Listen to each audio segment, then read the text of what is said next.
Hashem na'aseh v'natzliach, shiur Torah, Bruchim habayim, all three of you. For anyone who's interested, if we're violating the 10 minyan, we're not, Baruch Hashem, but we are violating it online because Baruch Hashem, many people are watching, and many people B'ezrat Hashem will watch this. As Kadosh Baruch Hu put us in a situation that many of us have to do a little bit of cheshbon nefesh, and unfortunately, since the Yetzer Hara works very, very hard, which we'll talk about today, to keep us busy, Kadosh Baruch Hu made us not busy, in order to make sure that we at least get the opportunity to do a cheshbon nefesh, to do some self-evaluating. Today's shiur will be for refuah shlema for Rabbanit Levana bat Sarah, Rabbi Ephraim ben Shulamit, Rabbanit Sarah bat Anat, David ben Esriya, Doris bat Jora, Esther bat Zipora, Dvorah bat Mercedes, Serach bat Batya bat Sarah, Stefan ben Katarina, Lior Tovia ben Chaya, Simcha bat Sarah, and all of Am Yisrael. B'ezrat Hashem will have refuah shlema, refuat hanefesh, refuat haguf. So a little bit of update of certain things, and then we're going to continue in our sidra, in our series, our new series about Jewish HaShkafa. What kind of mentality are you obligated to have as a Jew? Written by the Chazon Ish alav hashalom in a sefer called EMUNAH v'Bitachon. But even though it's called EMUNAH and Bitachon, he talks about many other aspects of the Jewish HaShkafa, which he talks about not just these two topics, but also Musar ve'alacha, what kind of Musar a person needs to learn, how much alacha he needs to learn, what kind of midot he has to have, and how can he apply Torah. So B'ezrat Hashem, over time we'll get to all of these, but we're still on the second paragraph of the book, so we're still a long way to go from home before we actually understand what the Jewish HaShkafa, the Jewish ideology, is supposed to be. But the situation today calls for this more than ever, with this coronavirus that's spreading fast around the world, and now it's at a point where the numbers are growing exponentially in the United States, especially in several other countries, in Spain, Italy, when you look at the grand scheme of things, as we talked about last week, it doesn't really make that much sense that the world is reacting the way it's reacting towards this virus, where you're talking about a few 100,000 people have the virus, cases have the virus. Just give it to me in my hand. Thank you. It's game it's what. A few 100,000 people have the virus. At this point, somewhere I think in the neighborhood of about 13,000 or so. Last count was yesterday that I looked, have unfortunately died, and you have the numbers growing exponentially. And you ask yourself, okay, so out of a few 100,000 people that got the virus, 13,000 died. You compare it to the Spanish flu from 100 years ago, where 50 million people died. Talking about almost 20% of the world's population or something. Almost 25% of the entire population had the virus, and about 50 million or so died. Point being, lots of people died. You compare it to other viruses, what's the big deal? What is everybody going crazy on? So, numerous times people have said, listen, the reaction is because they want to flatten the curve. They want to flatten the curve, but very few really understand what that actually means. What does it mean, flatten the curve? What curve? What is this, like a wind? What is this, a radio wave you're trying to flatten? What does it mean? So I'll explain to you in a brief, you could watch things on this, but you don't really need to after this explanation.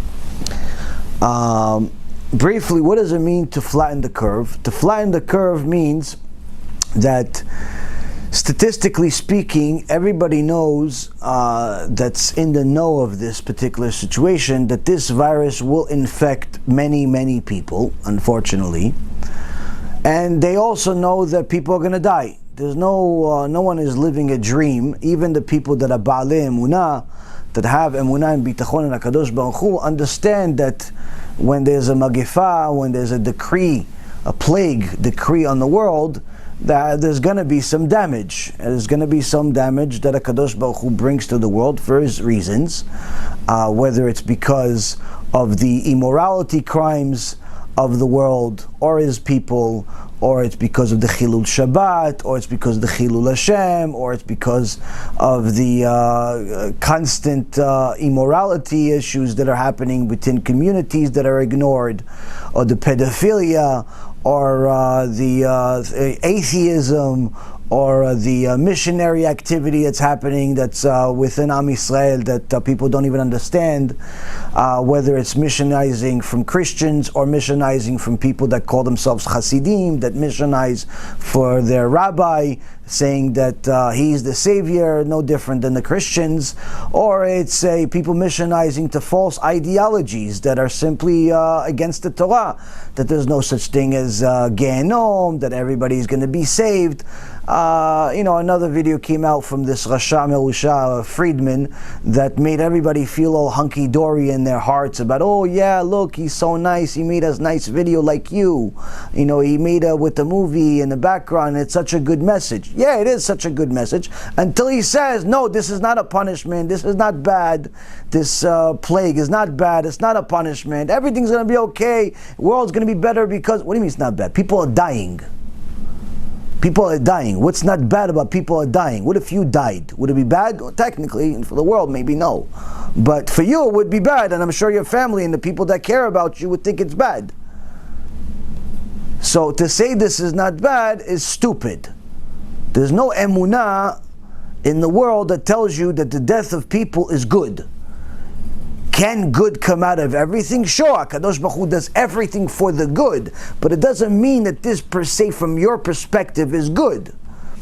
It fits within his ultimate plan, and there's ultimately good coming out of it, but surely every person that learned Aleph Bet of Emunah knows that the death of people is not good. So when people learn this guy, they have a 5-minute video. Say, they share it with me. I'm like the place to share it with. Look, it's such a good message. Maybe he's not all bad. I said, yeah, 5 minutes, 5-minute video. About 4.5 minutes of it is good. The other 30 seconds is kfirah. It's heresy, and that's all the Satan needs. He doesn't need the whole 5 minutes to be kfirah. What do you think? Christianity started with kfirah? No, Christianity started with the truth, and eventually added some falsehood to it. Eventually, meaning right away, and little by little, that little bit of heresy grew more and more to eventually become complete idolatry that it is today. The point is, Rabotai, is to understand that when HaKadosh Baruch Hu brought us the Torah, he didn't bring us 50 versions, one for your community, one for my community, one for his community, one for that community. There's one Torah, there are one set of principles. Now, your minhagim, your customs may be unique to your community, whether you're Litvish or Hasidish, or you're Sephardi, or you're Ashkenazi, or whatever you are. Your customs may be unique to you, but the fundamentals of Torah do not change regardless of what you are. To say that there is no reward and punishment, or there's no punishment but only reward, is making the person 100% a heretic. So for those poor people that listen to such heresy, this is no different than a missionary. So unfortunately, this is happening, and HaKadosh Baruch Hu is indeed very angry that there's no one that's speaking against it from the big rabbis or big organizations in the world, aside from this little guy from Florida and Rav Mizrahi. That's it. No one else talking against it. Everyone else, listen, he'll do his thing, you do your thing, everything's going to be okay. Yeah, what about those tens of thousands of followers? What about them? They're not important?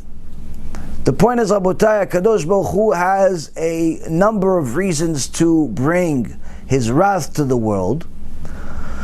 But that does not mean that we should panic and act like there's no God or act like God has forgotten us, because we look at the Gemara in Masechet Yoma in the end of page 56b, beginning of 56a, there was a heretic, a Sadducee.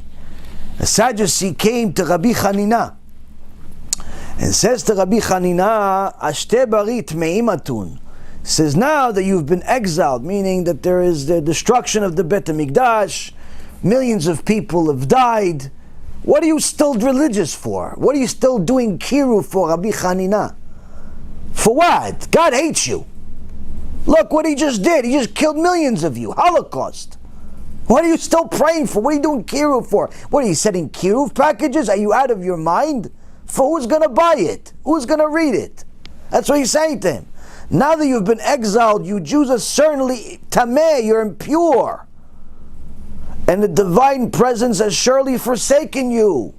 This is a heretic, says this to him. A Sadducee started his own religion. He started with the truth. Antigonos Isocho was his rabbi, the Tana HaKadosh, the Zug, even before the Tanas. Antigonos, one of the first Mishnayot in Pirkei Avot, was his rabbi. He misunderstood. What did he misunderstand? Schar ve'onesh. Antigonos Isocho says to them, don't serve the master because you're going to get a reward. Don't serve the master because of that. Serve the master because you're supposed to serve him. That's the way it's supposed to be. You can get out of the chair and move. You don't have to serve the master because that's what you're supposed to do.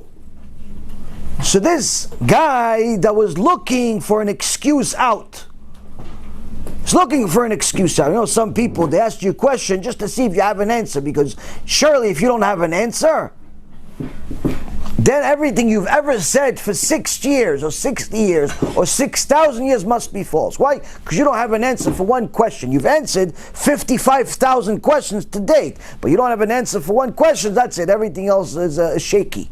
I love those people. There's a special place for them. And the Sadducees, there's a religion for them called the Sadducees. Now the Sadducee, he says to him, move a little away from him. You're killing me. Move further.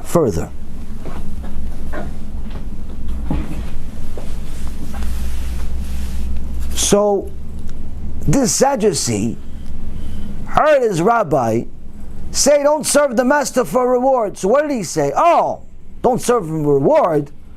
Oh, so there's probably no reward. That's it. I'm starting my own religion. That's it. The oral Torah is no good. Everything is in the garbage. Yeah, but what about, how are you going to know how to put on tefillin?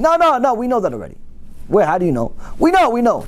Or how do you know Brit Milah, which part of the body? No, we know. How do you know? We know.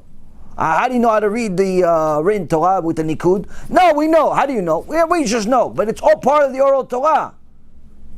Don't let the facts get in the way of my conclusion in my head, in my lie. The lie that I have in my head, don't let the facts get in the way.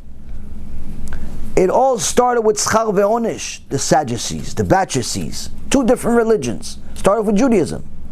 They're rabbis, greatest rabbis in history.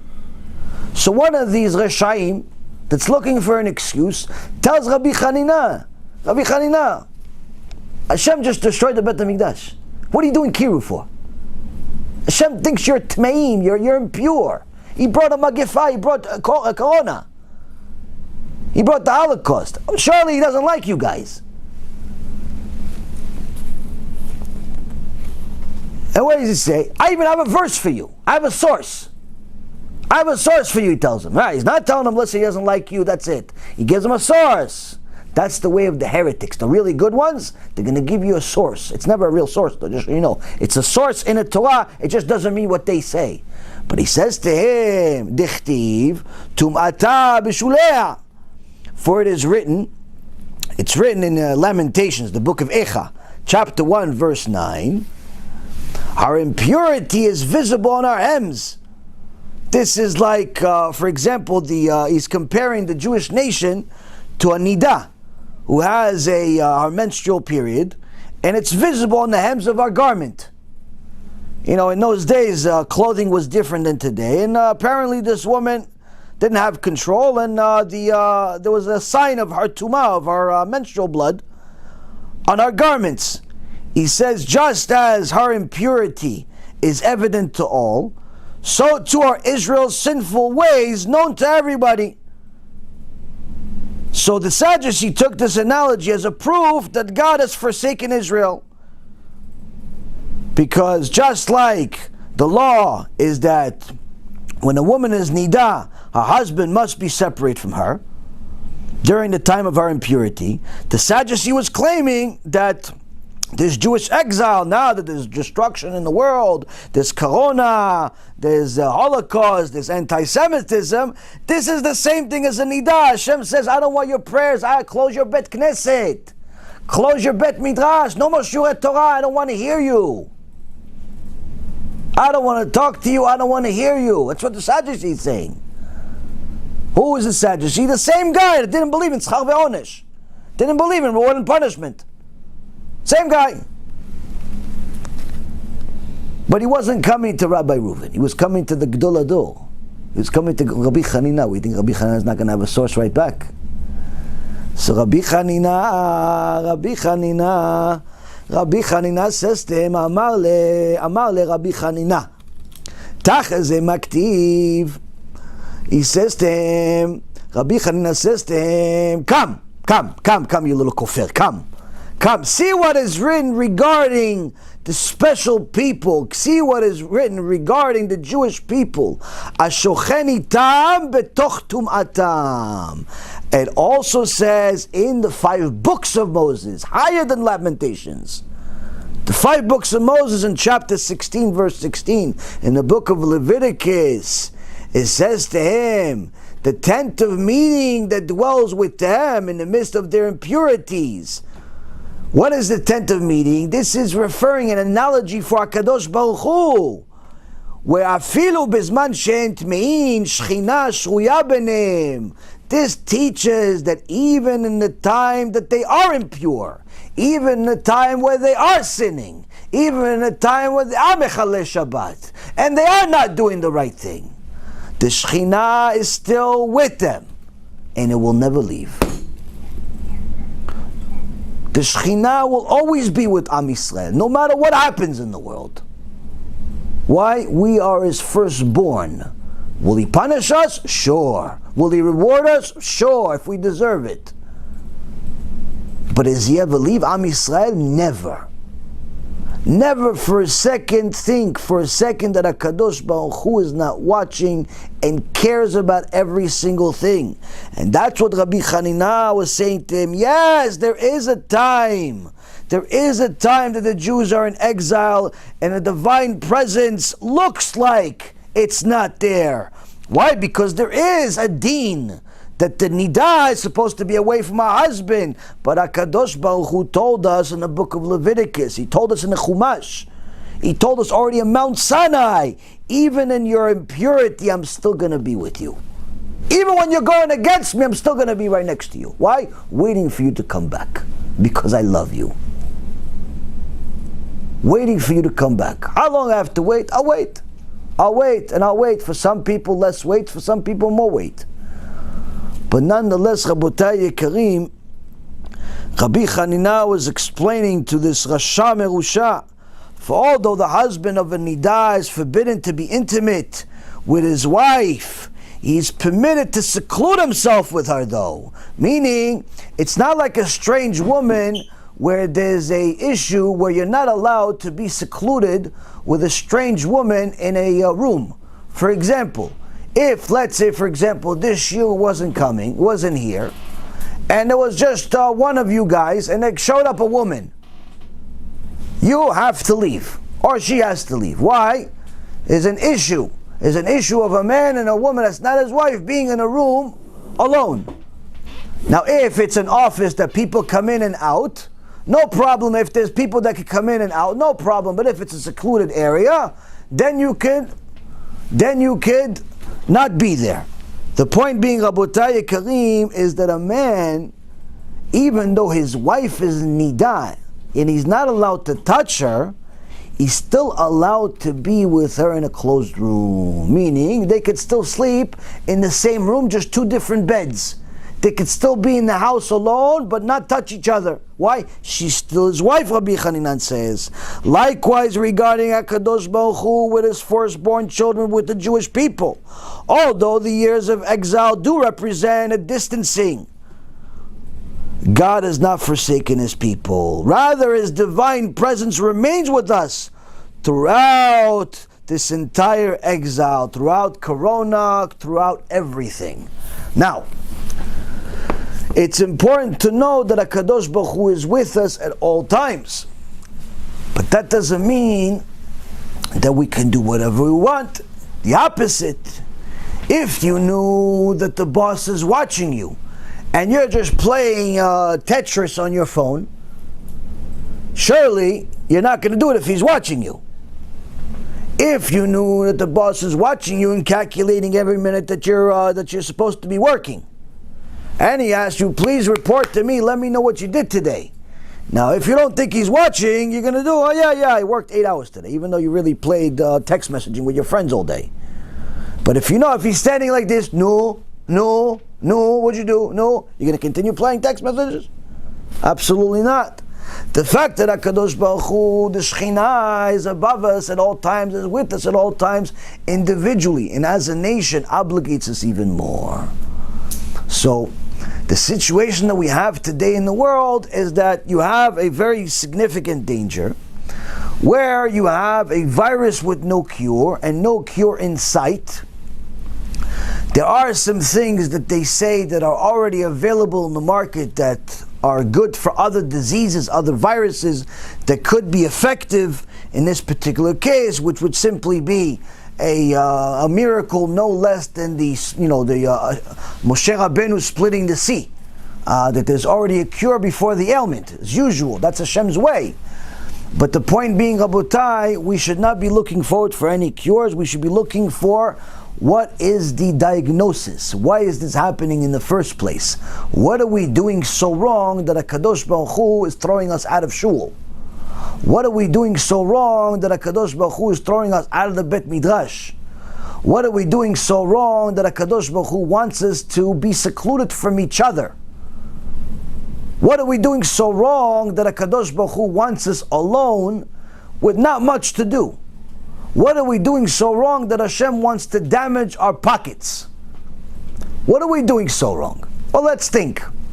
The Gemara says that you're supposed to evaluate every single thing that's happening in your own life as well as what's happening in the world and come up with a solution. Not that this is the only reason of why Hashem is doing X, Y, Z, but this is a possibility. Why? Because we have klalim in the Torah. We have rules in the Torah where HaKadosh Baruch Hu says, if you do X, Y, Z, I will do X, Y, Z. You act, I react. Hashem says, if we do good, He will give us blessings. If we do bad, He will give us curses, and He gives us a definition of what those curses mean. So a person that knows and understands both sides, knows what we're supposed to do, and knows what Hashem is gonna do if we don't do it, is allowed, with the permission of the Torah, to conjure up what he thinks it could potentially be. Now, it's important to know that HaKadosh Baruch Hu could multitask. Meaning that HaKadosh Baruch Hu doesn't have to punish for just one reason. In fact, He doesn't have to just punish, He could also reward and punish at the same time. So don't think that just because we say it's one reason, that's the only reason. And don't think that just because there's a punishment, there's no reward happening at the same time. Because surely there are certain people right now, right this second, that are not dying. In fact, there are certain people that are getting private miracles. Private miracles in a magnitude that they've never seen it in their life. Not only Baruch Hashem are they healthy, but they're becoming rich right now, as everybody else is becoming poor. Everybody else is losing their shirt, they're making money. Right now. Why? Kadosh Baruch Hu designed that this is this and this and this. So it's important to know that Kadosh Baruch Hu runs the world this way. So when you look at the situation of what's happening, Kadosh Baruch Hu says to us, you have to go to pray to me every day. It's halacha. Halacha is every Jew is obligated to pray to HaKadosh Baruch Hu. Men are supposed to pray 3 times a day. Women are supposed to pray at least once a day. A woman can pick which prayer to pray, whether it's Shachrit, Mincha, Arvit. It doesn't matter which one she does. But the point is she has to pray at least one Shema Yisrael and one Amidah per day. Men are obligated to do 3 times a day. Now there's a special ma'ala, there's a special significance if we pray with a minyan, with 10 kosher Jews. So 10 Jews that keep Shabbat, 10 Jews that serve Hashem and not some idol. Now, the key is to understand that this tefillah, this prayer, is a likeness of a korban, bringing a sacrifice to Hashem. Now, this is what we have now for the last 2,000 years since the destruction of the Bet HaMikdash. But don't be mistaken thinking that we only started praying 2,000 years ago. We actually also prayed at the time of the Bet HaMikdash, and the Gemara in Masechet Yoma says that even at the time of the Bet HaMikdash, Hashem liked the prayer more than He liked the sacrifices. So it's not that the prayer became more significant after the destruction of the Bet HaMikdash, and it wasn't significant before. It was always significant since the time of Avraham, Yitzchak, and Yaakov. Now, but when we go to a Bet Knesset, Hashem calls this a mini Bet HaMikdash.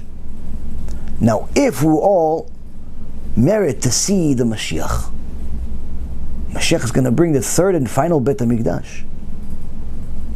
Now, 3rd and final Bet HaMikdash, all of Am Yisrael goes into the Bet HaMikdash. Shekhinah comes down. Mashiach is there. It's not who anybody thought it was. It's Kedusha in every corner. There's open miracles like it's regular nature.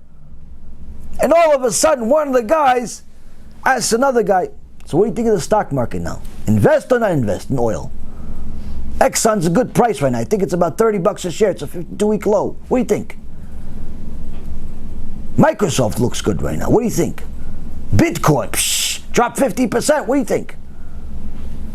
What do you think of that, guys? What do you think? I know there's only a few of you, but what do you think of that guy? What do you think? What do you think? The Shekhinah at that point, the Shekhinah, you think will tolerate such a thing? So how come we think it's tolerable when we do it in the Bet HaMikdash that we have now? People go to Bet Knesset and they talk as if HaKadosh Baruch Hu is not there. There's not a Bet Knesset that I've attended in my life that people can shut up during prayer. So HaKadosh Baruch Hu says, okay, since you're not going to treat my Bet Knesset like a Bet HaMikdash, go home. Okay. Bet Midrash. Many times the Chilonim that hate religion complain against the religious people. 99% of their complaints are man-made stupid nonsense that are stereotypes they make about the religious people. That they don't pay taxes, that they feed off of the government, that this and that, all types of nonsense. This is all shtuyot. Religious people contribute to society much more than anybody else, including the secular people.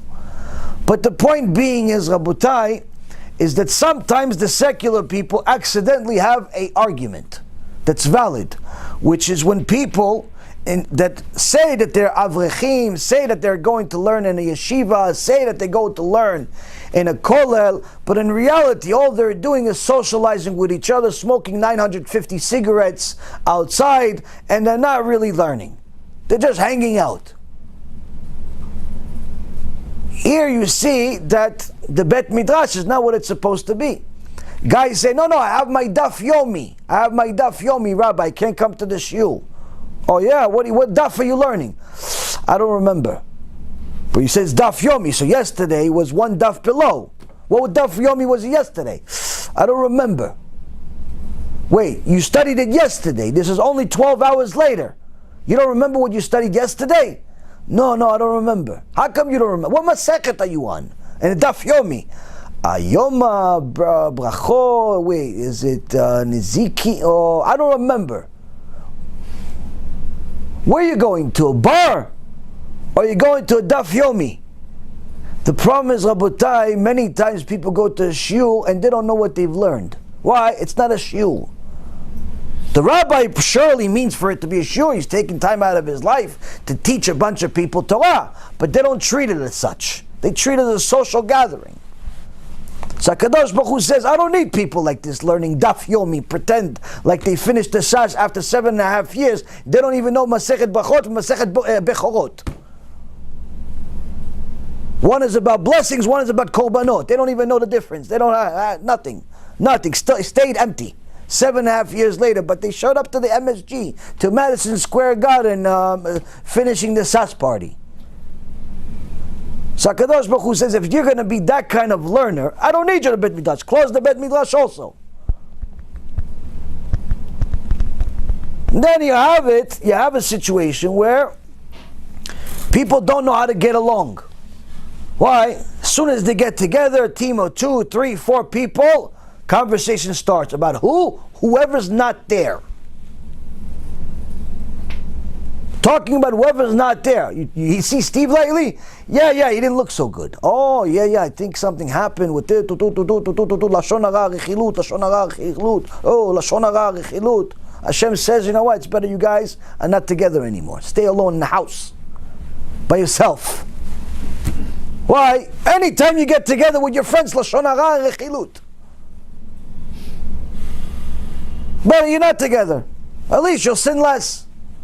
Hashem is doing you a favor. What about the pocket?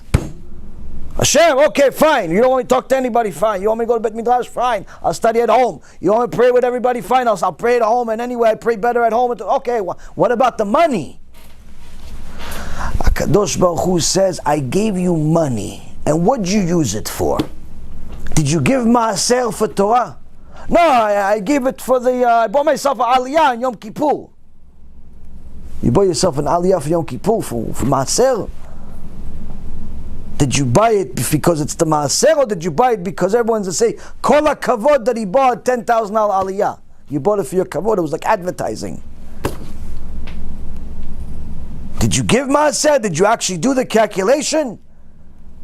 When those rabbis came to you from Eretz Yisrael asking for some tzedakah for some cars, from the rabbi that you watch his shiur once a week says you should donate for KIRUV, and you donated $18.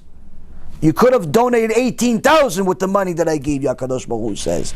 But you donated $18 instead, make yourself feel good. Did you really give Maaser? What about those poor people that don't have food to eat right now for Pesach? Did you donate for that? Not so much, huh? So you know what? You don't need all this money. You don't need all this money. I gave you 100,000. You didn't give 10,000. What'd you give? You gave 2,000. So you know what? I'll give you 20,000. So at least the 2,000 is Maaser. HaKadosh Baruch Hu is helping us do mitzvot. Now we don't feel like He's helping us. We feel like He's hurting us. Stock market losing, real estate losing, businesses losing, sanity we're losing, friendships we're losing, everything we're losing.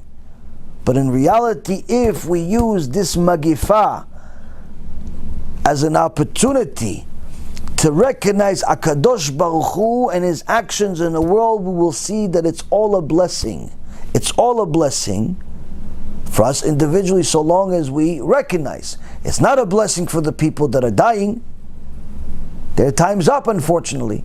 It's not a blessing for their loved ones. They're losing somebody that's important. So HaKadosh Baruch Hu is doing whatever He's doing to each and every one of us. The point being, Rabotai Karim, is to understand a Jewish mentality cannot limit HaKadosh Baruch Hu. You have to understand that the Boreit Barach, the Melech Malchei Amlachim, the creator of all creations, the King of Kings, is not limited like we are limited. This is the beginning of the Jewish HaShkafa. Now, the Chazon Ish continues after he tells us that in order for a person to have this refined tendency called EMUNAH,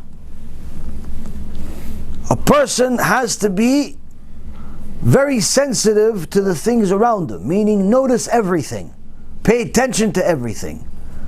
you will see that the more emunah you have, the more things you're paying attention to that you took for granted in the past. In the past, your wife gave you dinner and you said, thank you. Sometimes. When you have emunah, you're making like it's a holiday. Well, she just gave you a sandwich with some bologna in it and some tomatoes. Why? Because you understand how many miracles had to happen for the sandwich to arrive on your table. When you have no emunah, you get to work, you say, well, I got in the car, I got to work. Drove for half hour, a little traffic, took me 35 minutes instead. What's the big deal? You have emunah, you realize it's a miracle that you were able to drive in the first place. Miracle. That you have hand-eye coordination that allows your mind to calculate the road in such a way, in such a speed, that allows you to move the steering wheel in the right direction when it needs to happen, while your foot stays exactly where it needs to be and moves simultaneously to the place it's supposed to be at different times, and you don't think about it twice. Brake, gas pedal for you. No, I know how to drive. What's the big deal?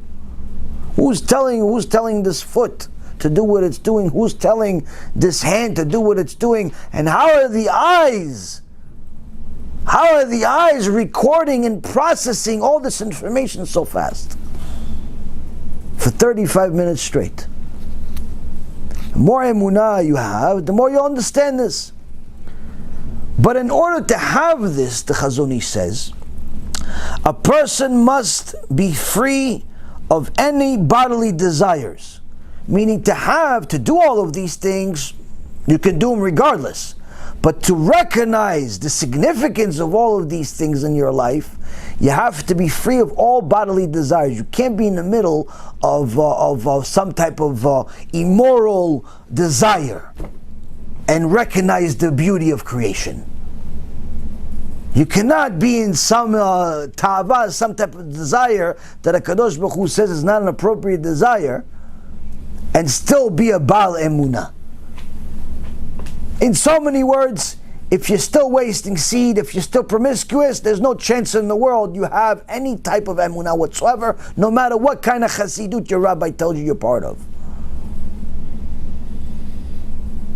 Why? It's not possible. You have a problem with it? Go to Chazon Ish. He's in Shamayim, he's in Gan Eden section. You could ask him why. Now, once a person has become sensitive to the creation, he longs his solution. He wants to know, he wants to figure it all out. How does this work? How does that work? Wow, look at this. Wow, look at that. Look, all these different amazing things. Look at this. He looks in the mirror and all of a sudden he discovers things in his face. He looked at his face for 30, 40 years, never recognized how many hairs he has in his nose. All he cared about was trimming them so it doesn't look bad on his next date. Now he realizes that those ugly nose hairs are protecting him from disease. He never recognized the beauty of this. A perfect system. He wants to figure it out. How did it come? How come only here? How come not here? How come I don't have hair here? How come not here? How come nobody has hair on his forehead? He wants a solution for everything. He wants to figure it out. All of these beautiful things he notices about creation. He's willing to go through fire and water for it. Once he's become sensitive to the creation, he wants to know everything. And then the Chazon Ish continues and he says, this refined person who's deeply troubled agonizes still further when he reflects upon various aspects of the world and sees enough to show him clearly that the world was built according to a calculated plan, as if an expert engineer made a blueprint of the world before it was created. See, this person is not yet a full believer in God yet. But he has arrived at a conclusion that there has to be an engineer. He doesn't know what to call it yet. This is the beginning, the early stages of TeShuva, no matter if you're religious or not. There are plenty of people that I've met in my life that believed that they were religious until they started watching my shulim. I have one woman told me I was religious my whole life until I saw your shulim, and I realized that I was almost chiloni with my way of how I looked at the world. I was like a robot. Mitzvah here, mitzvah there. I didn't know why or who or when. I just knew we did it. Never really had a real connection with HaKadosh Baruch Hu. This is the beginning.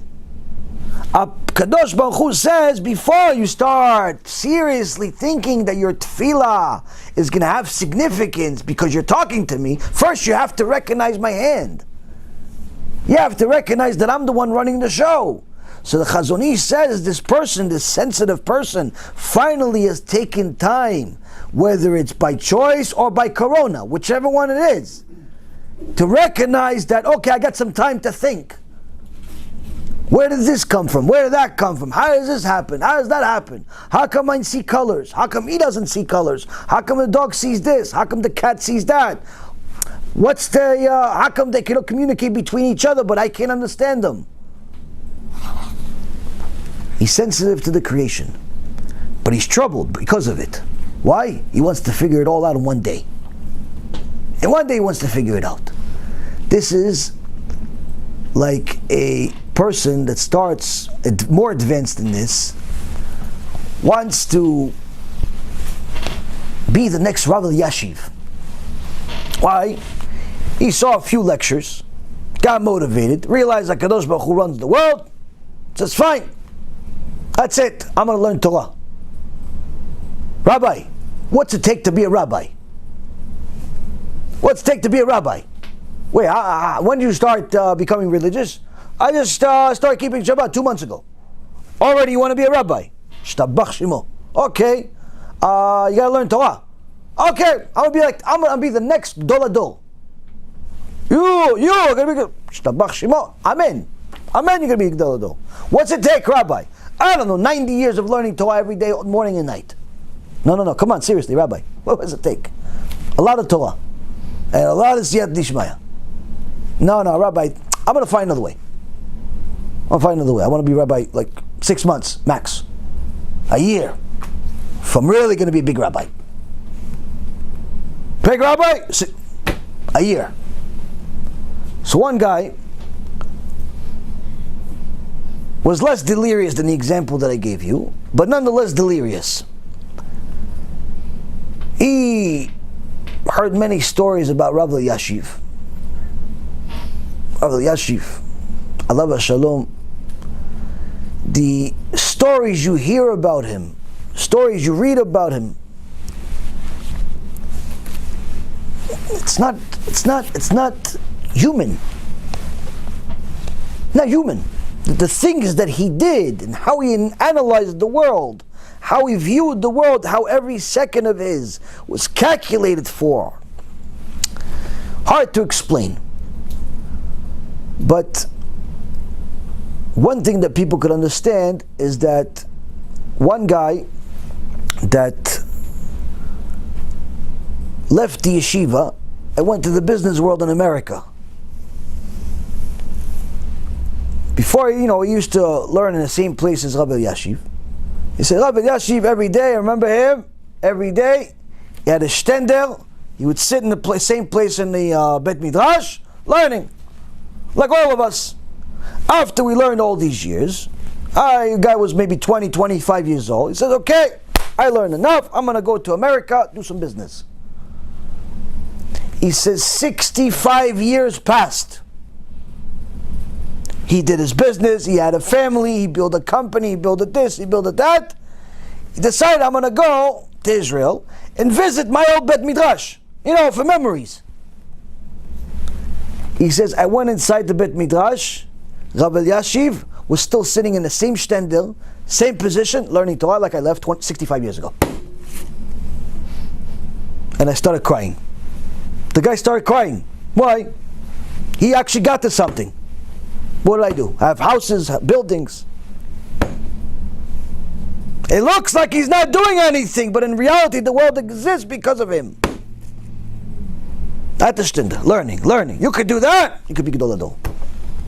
Maybe. Maybe. A lot of people learn for 60 years. They don't become Gedol Adol.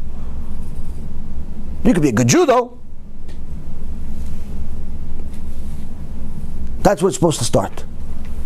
The giants among us of past generations did not aim to become the Gedolei Adol. They aimed to become servants of Hashem. And Hashem rewarded them to become Gedolei Adol. But sometimes people don't get it. They want all of it on one foot. So one young kid was in a yeshiva learning, and he decided that's it. He heard a story about Rabbi Yashiv. Rabbi Yashiv was a Talmid Chacham, and he had answers to everything, and he knew everything by heart, and this and that. He says, I'm going to become Rabbi Yashiv. That's it. So what are you going to do? Oh, Rabbi Yashiv sleeps 3 hours? I'm going to sleep 3 hours. Rabbi Yashiv learns Gemara? I'm going to learn Gemara. Rabbi Yashiv barely eats? I'm going to barely eat. And that's how he started to do. And they noticed that when the kids were taking a break in the yeshiva to go break up the learning sessions, to just hang out a little bit. When you're still young and you haven't developed your mind yet, you need a little bit of shtuyot. As long as it's under control. You cannot learn 20 hours straight when you're still a young kid building your mind, unless you're a very unique person. But generally speaking, young kids cannot learn like the older Talmidei Chachamim, because they still need a little bit of this world. But no, he didn't want to listen. He wanted to learn during all times. Everybody's going outside to play with the ball for the hour break that they have. No, he's not playing with the ball. He's learning more Gemara. Okay. Rabbi noticed it, didn't say nothing. So 1 day, 2 days, 3 days, Rabbi comes to the Bet Midrash early. He's an old timer. He knows what to do. He knows what the rules are. But none of the kids come. The kids come later on. No, this kid was coming in early. 5 o'clock in the morning, 4:30 in the morning, he's in there already. Now you would think, wow, what a great kid this kid. Alvai Aleinu having such a kid. All of a sudden he's coming at 4:30 in the morning. Everybody leaves. Late at night, 10, 11 o'clock at night, everybody finishes learning. No, he's staying. Why don't you go home? No, I need to learn. Learn, okay. Learn. 14, 15, 16 years old, you're learning still? Okay. Till what time? Till 1, 2 o'clock in the morning. Or you're going to sleep for 2 hours. Rabbi told him, listen, I think you're taking too much in yourself. Too much in yourself. No, Rabbi, I'm going to be the next Doladol. The Rabbi, with his chokhmah, knew that there's nothing's going to penetrate this kid. He already made up his mind. Doesn't matter what the rabbi. When your rabbi tells you something and you reject what he says, it's almost a waste of time for the rabbi to continue the dialogue. Why? Already you've made violation of rule number 1. You've actually rejected what the rabbi said, as if your opinion counts. You have to understand, if he's a rabbi and he's a Talmid Chacham, HaKadosh Baruch Hu makes his right the right one, and the left one. Even if he picked the wrong right and the wrong left. Meaning, even if he tells you to go right, but in reality you're supposed to go left, HaKadosh Baruch Hu will change nature just for him, not for you. Why? To make him right. So the second the rabbi told you something, and he's a Talmid Chacham Kadosh, and you said, no, but rabbi, but, you said but, finished. Rabbi is wasting his time talking to you. Why? You're not respecting him as a rabbi. You're not respecting him as a Talmid Chacham. It's a waste of time. Waste of time. You think you're on the same level as him. No, Rabbi, he's my boy. He's your boy? Okay, he's your boy. He's not your rabbi though. Why? You don't want to listen. You don't want to listen to Talmid Chacham? For sure you're making a mistake. So the rabbi saw this, but since he was going to see this kid on a regular basis, he was able to afford to let this kid continue making mistakes until he came to his own senses. He saw the kid wasn't going to listen to him, he let him do it. The kid was sleeping less, eating less, doing less. Little by little, he felt himself reaching higher levels. Because he was learning a lot. He wasn't learning. He wasn't playing basketball. He was learning. A few months in a row, everything was going good. But then one day, He saw that it's kind of hard to wake up at 4 o'clock in the morning. So let's go at 4:30. 4:30, it's kind of hard too. You know what? Let's just go with the rest of the guys. It's 6. 6:30. Net's minyan. Still good, still respectable. Every day wake up 6 o'clock in the morning. All of Am Yisrael gets up to wake 6 o'clock in the morning, go to shul, pray, alvai, right? So he says, okay, I'll go with the rest of the guys, 6 o'clock in the morning. No, what's the big deal? Sorry, 6 o'clock in the morning, but then, what happens is, by the next week it was 9. By the next week it was 9 o'clock. And then what ended up happening is that the learning, I don't know, it wasn't sweet anymore. Like for those first 3, 4, 5 months, it's on fire. But now it's like hard. I got to some sugya, some complication in the Gemara, I can't get it. And honestly, look, I don't even care. I don't care what is it, Bet Shammai, Bet Hillel, Rava, Abaye, I don't know. You guys figure it out, let me know when you do it. He doesn't want to do it anymore. I don't know why. He doesn't know why. He just doesn't feel it anymore. And little by little, he's deteriorating to the extent where he doesn't feel like learning at all. Forget about he doesn't want to learn like he was doing for 3 months. To be the next Rav Elyashiv. He doesn't want to do it at all. Suddenly, he's questioning himself whether he's going to keep Shabbat. All of this happening in a few days. He doesn't know what's going on. Another week passes, 2 weeks pass, and the rabbi comes to him and says, listen, I've been noticing that you've been late to the prayer in the morning. Yeah, Rabbi, yeah. I'm also noticing that when everyone's learning, I don't know, you're looking in the air a lot. Yeah, Rabbi, yeah. Okay, it's time to have a talk. The kid's heart drops. He's going to throw me out of yeshiva? What am I going to do? Rabbi tells him, listen, I knew this is going to happen to you. What do you mean you knew? I know it's going to happen to you. You heard a story about one of the Gedolei Ador that I said in a lecture, and you thought that I was talking to you like you're supposed to do it. You're supposed to eat and sleep like Rabbi Elyashiv. 3 hours a day, barely eat, barely this, barely that. No. You're supposed to learn things from those stories to see where to aim maybe one day, but more importantly, why to honor the rabbis. Because they're superhumans. Not to go do what they do, but you took it on yourself, and when I came to you a few times, and a few of your friends came to you a few times, told you what's going on, you didn't want to listen to nobody. So I realized that from my experience, I got to let you fail on your own.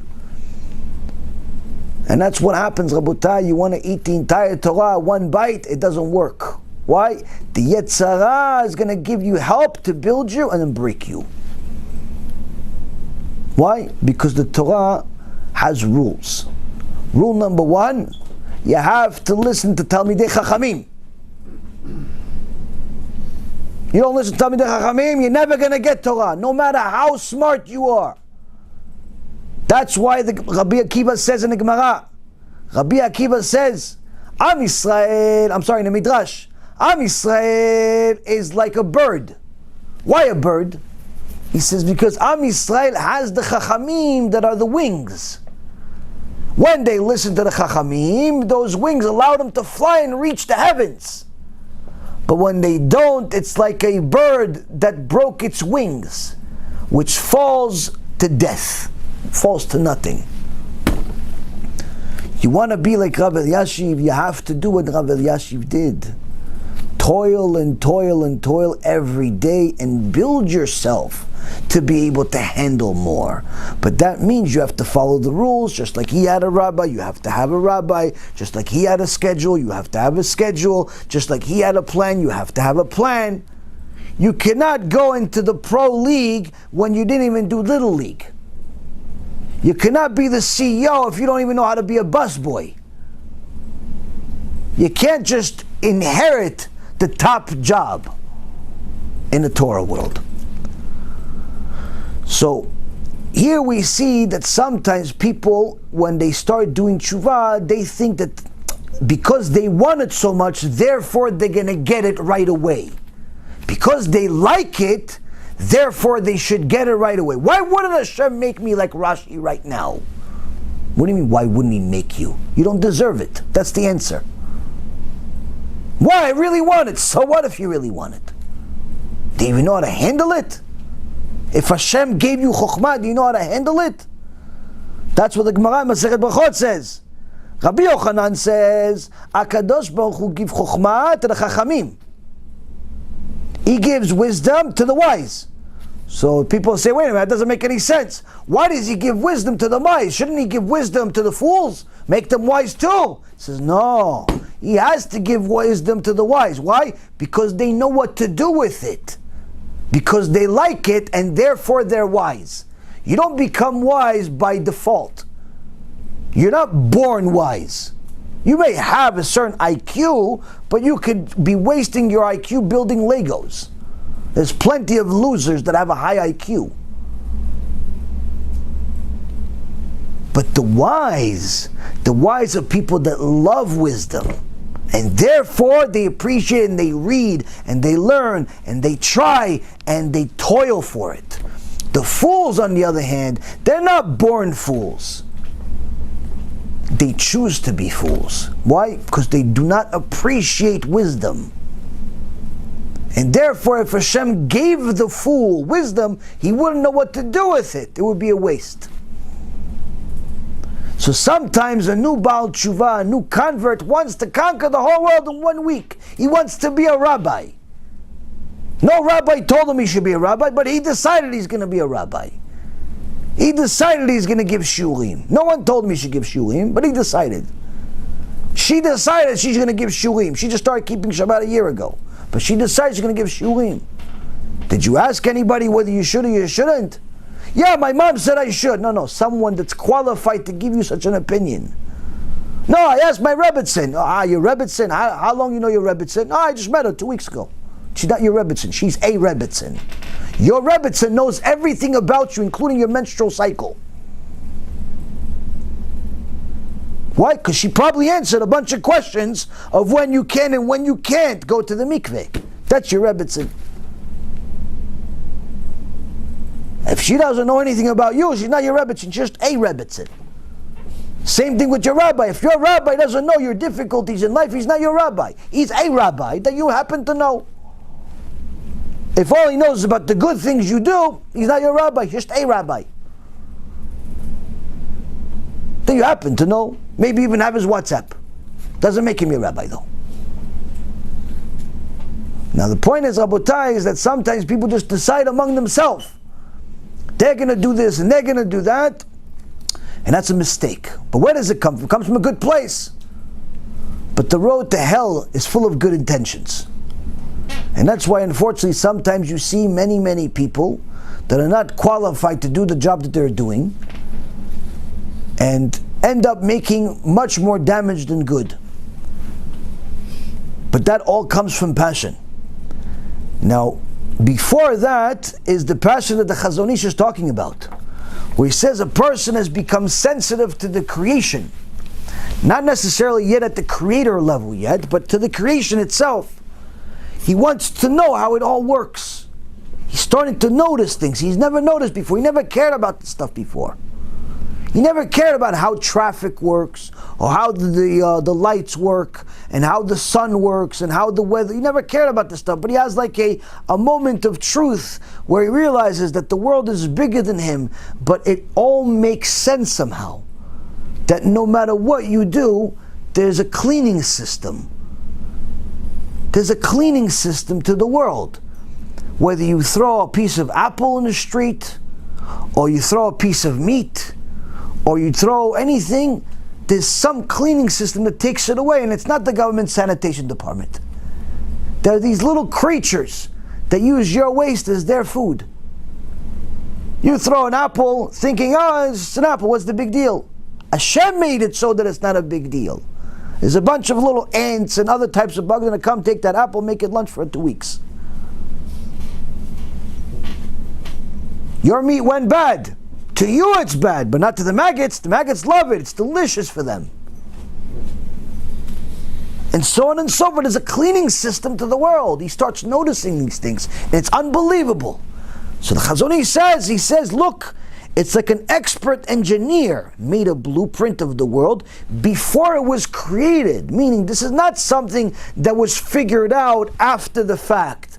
You built a building and therefore you realize you need cleaning people. No, that's human behavior. He's saying there was already cleaning people and cleaning systems before there was a building. That's amazing. To know how many cleaning people you're going to need to clean this building with so many floors and expected occupancy and so on and so forth is unbelievable. Especially when you magnify it to be the entire world. And he says, this engineer figured out the insurmountable obstacles presented at every step. And the great energy of this engineer enabled him to remove them all. Meaning all of these creations were not created independent of anything else. They all connected. Every creation in the world is connected to another.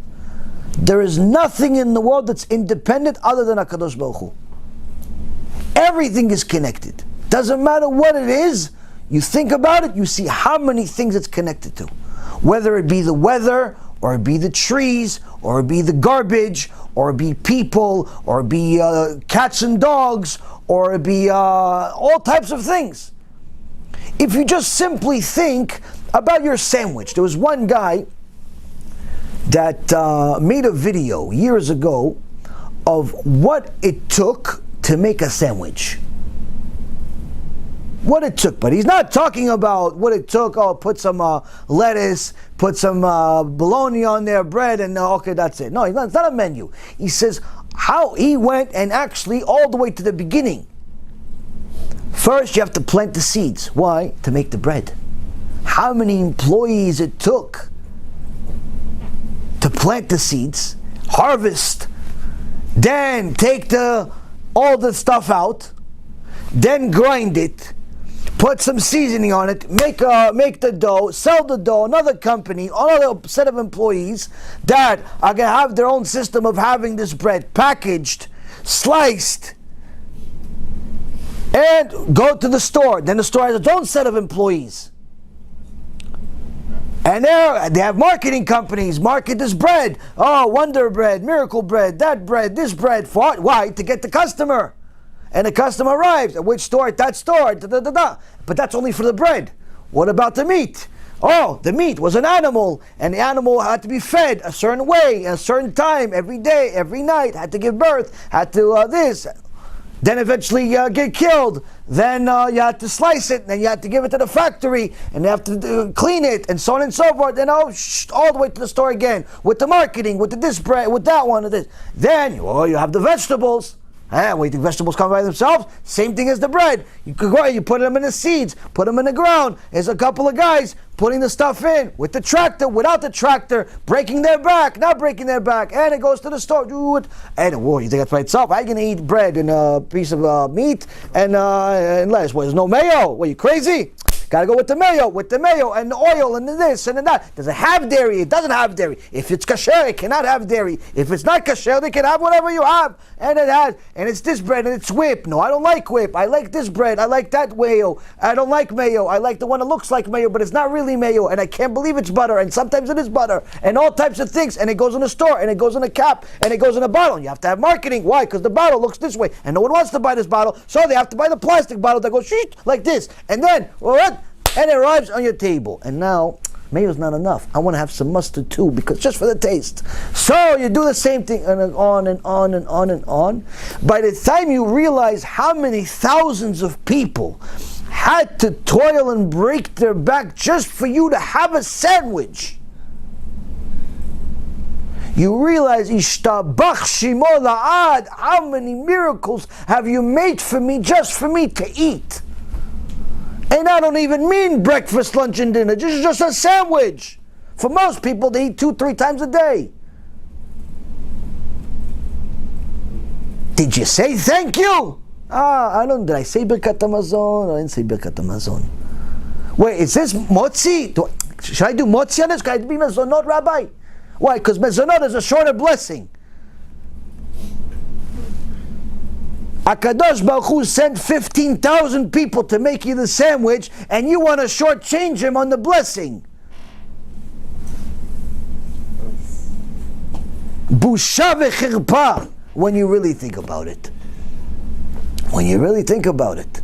And that's why the Gemara says someone wants to be healthy, starts the day with bread. Pat shachrit. Why? It's good for your health. Not only your physical health, but your spiritual health. Start your day with a thank you, HaKadosh Baruch Hu, long blessing. Long blessing. Why? I have to remind myself how much HaKadosh Baruch Hu did for me, just for me to eat in the morning. Right. In the morning, you eat bread and you do Birkat Hamazon. You make the nitila and you have... Right. No, after you pray. You're not allowed to eat before you pray. You have to pray first, you have to do Netilat Yadayim, then go pray, put on tefillin, and then you're allowed to eat. Before you put on tefillin, you're not allowed to eat. It's halakha. If you don't put on tefillin till 5 o'clock, then you're not allowed to eat till 5 o'clock. This will encourage everybody to eat, to pray early. All of these guys that pray at 5 o'clock in the afternoon, they put on tefillin. You also know that it's not just the problem that you're praying at 5 o'clock. You're also not supposed to eat. So, point is, Rabotai, is that HaKadosh Baruch Hu makes so many miracles for us, just for us to eat. Just for us to eat. Ishtabach Shimo. But we look for a short change out of it. No, is this mezonot, Rabbi? Why? Because mezonot doesn't have a real long Birkat Hamazon. It's so short you forget to do it altogether.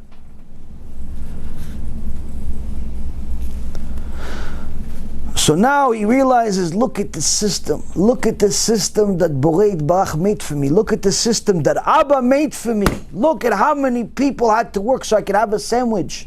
Look at how many people had to work so I have cereal. It's good for you to watch the videos. There's 3-4 minute videos when you're in the bathroom, not when you're out of the bathroom. And out of the bathroom you have to learn Torah. So never ever think I'm recommending this stuff for you guys to do instead of learning Torah. But it's good. If you're stuck in a bathroom or stuck in a place that you can't learn Torah, you learn these 3-minute videos, how it's made. Why? To see the creation. See the creation. This stuff you can see in the bathroom. Why? See that there's amazing things. Your sandwich, your food, your this, all types of things that you use day to day. Even soap. You imagine how soap is made, or how butter is made, or whatever you eat, whatever you like. You see the amazing things that take place to make this stuff. You realize how amazing it is that Hashem did all this for me. When you're out of the bed, you learn Torah. But the point, or when it's your break, you could learn it. But the point I'm trying to say is that when a person is sensitive to the creation, he looks at everything differently. Now, he realizes that all of these things had to have been in place before the world was made. It wasn't after. It wasn't figured out after. Even though the system of how a sandwich is made today is different than it was 200 years ago because of all the technological advances, that's only the scale size, meaning it's still putting seeds in the ground, it's still grinding things, it's still making bread, it's still slaughtering an animal, it's still putting the vegetables. The process itself is the same, but it's just different tools to make it be able to handle a much larger capacity today. Nothing has changed throughout history. Sandwich is a sandwich. So the same concept goes for everything else. So you see that all of this was already there and figured out before you came into the world, before any man came into the world. And then the Chazon Ish continues and says, the blueprint of the human being is glorious and wonderful. The planner saw that man would not be able to wear the crown that was bestowed upon him as the jewel of creation without detailed information about the contents of the world, from the inanimate to the flora to all objects of all kinds. He says here that man is not going to be able, this engineer, i.e. HaKadosh Baruch Hu, knew that man is not going to be able to not only recognize the creation, but even appreciate it to the extent of using it in order to reach his own full potential without being able to see all the details and recognize all of them. Meaning that a human being, the creation, needs the ability to see things in order for you to know how to use them. Whether this is a inanimate, it's a piece of rock, or it's a flora, it's a flower or a tree of some kind. The creator, this engineer, thought of it all and understood that this creation has to be able to see all of other creations in order to identify that it's there, and be able to assess this other creation by first seeing it, but also analyzing it. Meaning it's not just the power of vision, but rather the power to calculate what this is that I'm looking at. For example, if you give a little boy a banana, within a matter of a few seconds, that boy is going to identify several things. Milliseconds, actually. First, he identifies as a color that's unique in his banana versus everything else he sees. Usually it's yellow. If it's too early, maybe it's green, but nonetheless, it's a distinct color from the walls, usually, the furniture, and so on. Then he also sees that it's round. He sees it's three-dimensional. Although it's long, he sees the depth of this issue. And then he also notices that if you take it, you hold on to it, if you squeeze, although the shell itself is strong, the inside is, the core of it is weak. And the boy realizes that there's something inside it that looks differently than the outside. Now, what if you did the same thing with a machine? What would tell the machine that this is a banana? How many computer programs do you have to, or codes if you will, do you have to put in the machine to let the machine know to identify a banana? First and foremost, you have to let the machine know that a banana exists. Then you have to let know the machine that the banana looks a certain way. So it has to identify certain features.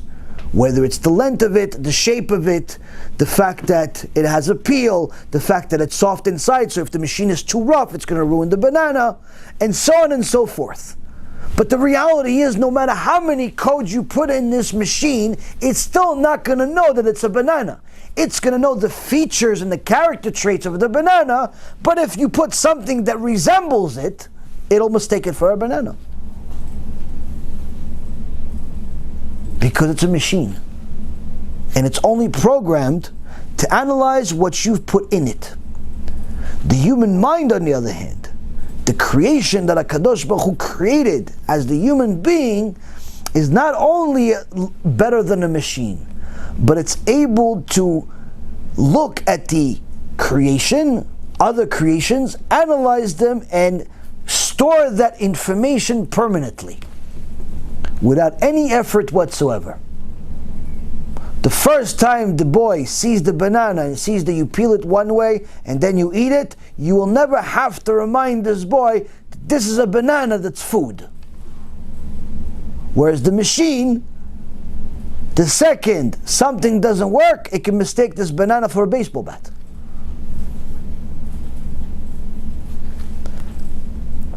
All of this had to be figured out before the world was created. And as the Gemara in Masechet Chagigah says, HaKadosh Baruch Hu looked at the Torah and created Alma, and created the world. Meaning, he had the Torah 976 generations before he created the world. But he looked at the Torah, saw all of the rules that are in the Torah, and created the world based on those rules, meaning that the Torah is the blueprint to creation. He saw that there is a rule in the Torah of kosher and non-kosher. Kosher fish and non-kosher fish. Kosher animals and non-kosher animals. He saw that this rule exists in the Torah, and therefore he created the animals that comply with these rules. The kosher ones and the non-kosher ones. Meaning it wasn't the animals that were created, and therefore the rule in the Torah was created. But the opposite. The rule in the Torah was created, and the animals created to comply with that rule. He has a rule in the Torah of having a brit milah. So he created man with a piece of his body that has to fulfill this mitzvah of brit milah. And this is all of the Torah. He saw that we have a mitzvah of Rosh Chodesh and different chagim, different holidays. Hence the reason and purpose for time. He could have just created the week, every day the same day. For the Goyim, every day the same day. Every day the same day, whether it's first day of the week, third day of the week, seventh day of the week, it might as well be the same day. For them, the only difference is if they have off. But if you told all the Goyim in the world, listen, from now on, every Wednesday, every fourth day of the week, everybody's off, worldwide. That will be the new Sabbath. Why? Because they don't work. That's what they consider important. That's what they consider important. For Am Yisrael, the only reason why we celebrate Shabbat is not because of the day we don't work. It's because HaKadosh Baruch Hu said so. It's because HaKadosh Baruch Hu says, on this day you don't create. You spend time with the family, you have a good time, you sing some songs, you have a good food, you rest a little bit, you learn Torah, Ishtabach Shemo. It's like a holiday every week. Yeah, for some members of the family it's very difficult. Why? The wife has to cook for 20 people every week. You think it's easy? For her, it's the hardest work of the week. For her, it's the hardest day of the week as far as work is concerned. But if she knows how to appreciate Shabbat, it's the favorite day of the week. If she doesn't know, it's a nightmare. She looks at it as a day of work instead of a day of rest. Because it's not meant to be physical rest. It's a way that you elevate your neshama. So a person that starts recognizing the creation realizes that all of these other things had to have been here beforehand. Yeah, have some tea. Have some tea. I haven't drank from it.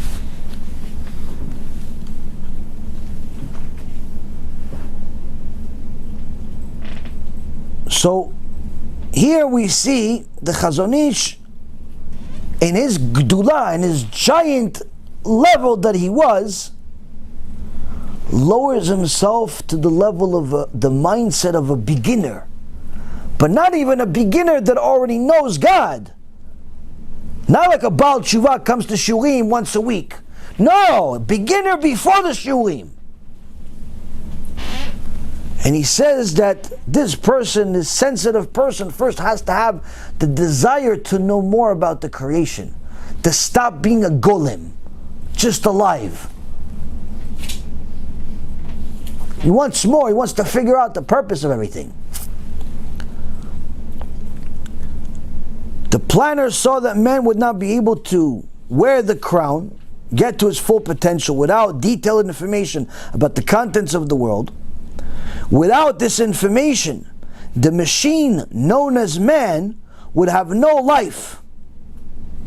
So the planner, this engineer, considered this and invented an apparatus in which everything in the world would make an impression by way of light.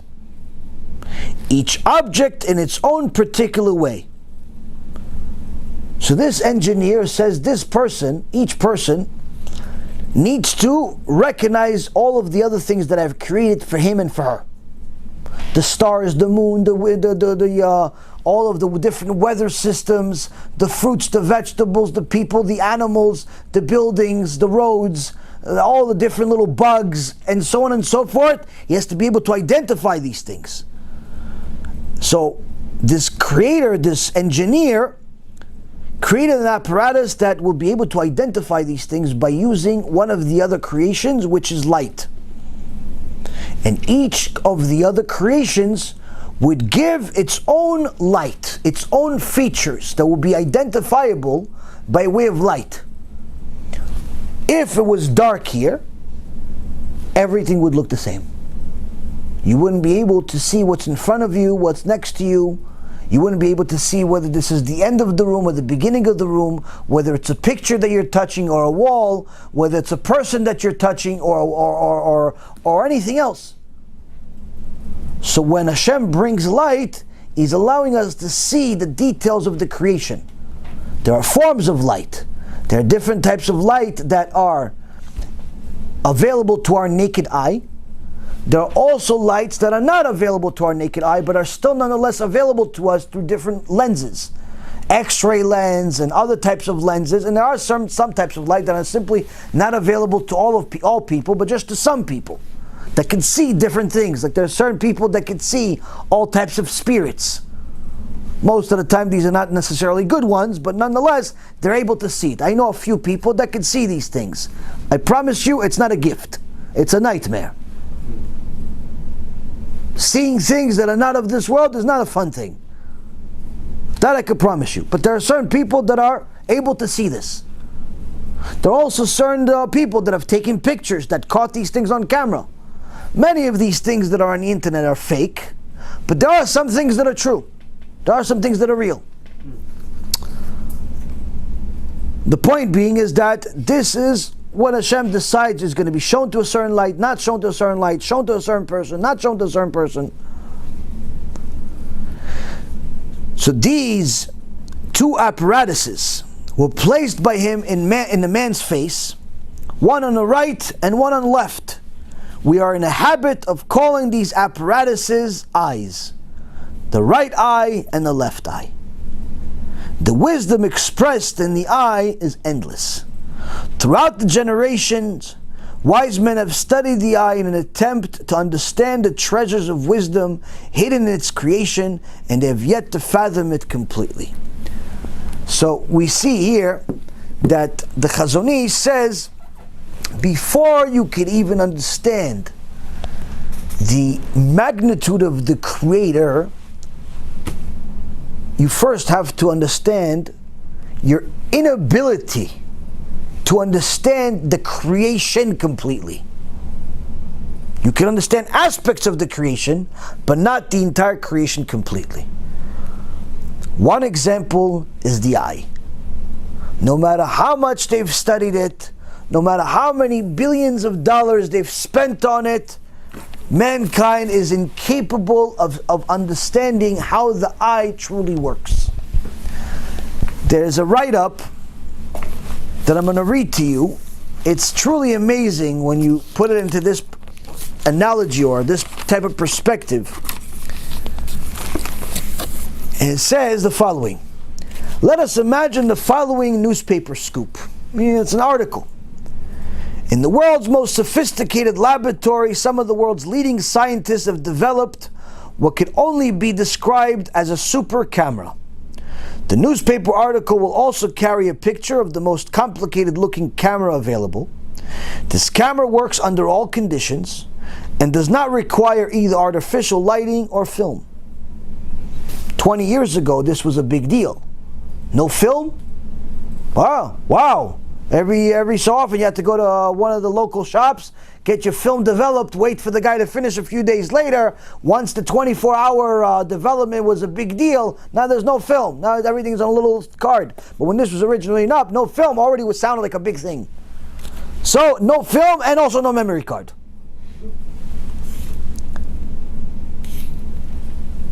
So every picture is automatically relayed to a special computer where it's processed in a fraction of a second without any developing.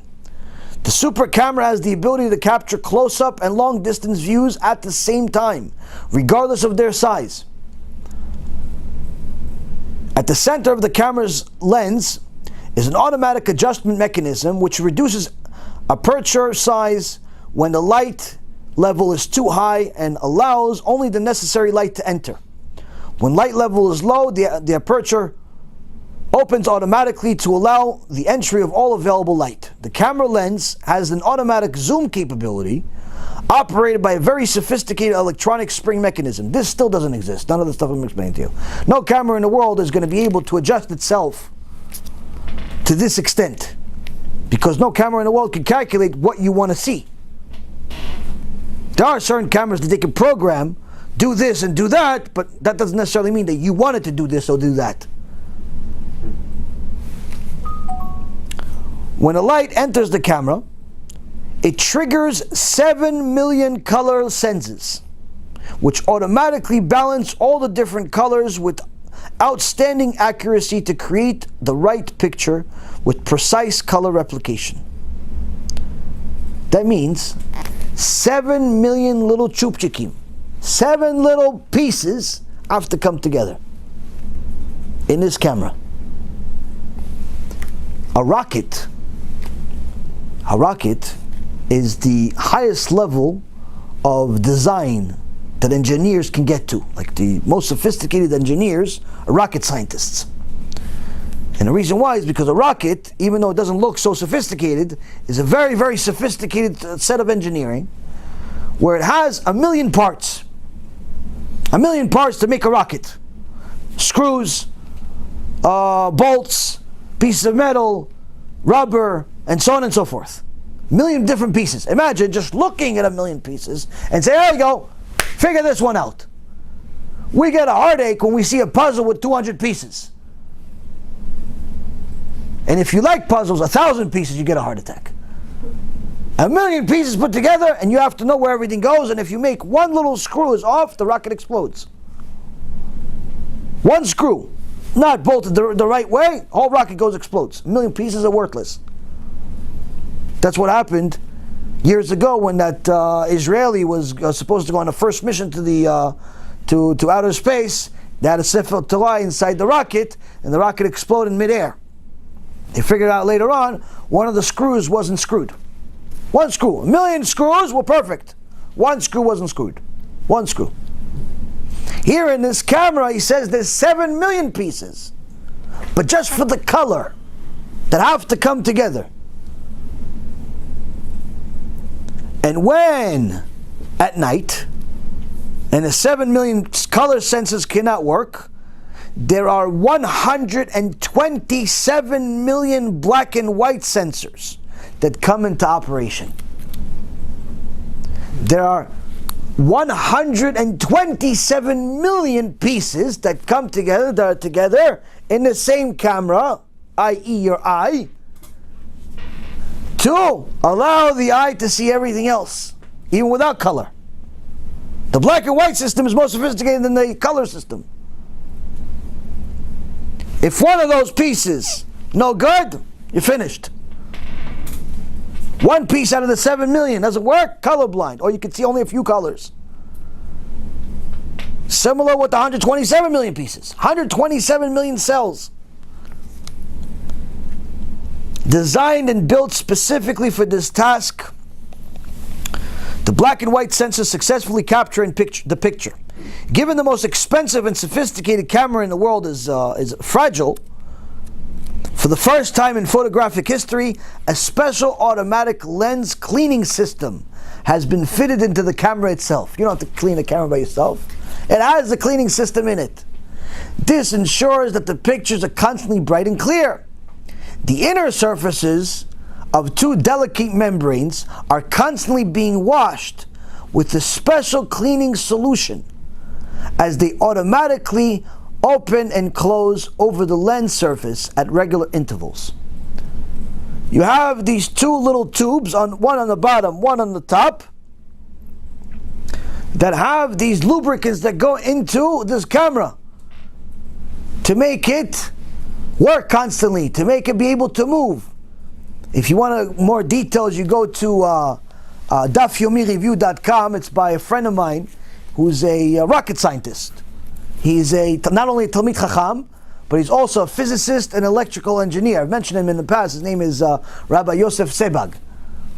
And he has something on some write-up on the eye. He actually talks about how the tears that you have are literally capable of destroying all bacteria. They're powerful, but they don't harm the eye, but instead they protect it. So it's like having an atomic bomb or a biochemical that can hurt only the enemy. Unbelievable. And only released at specific times.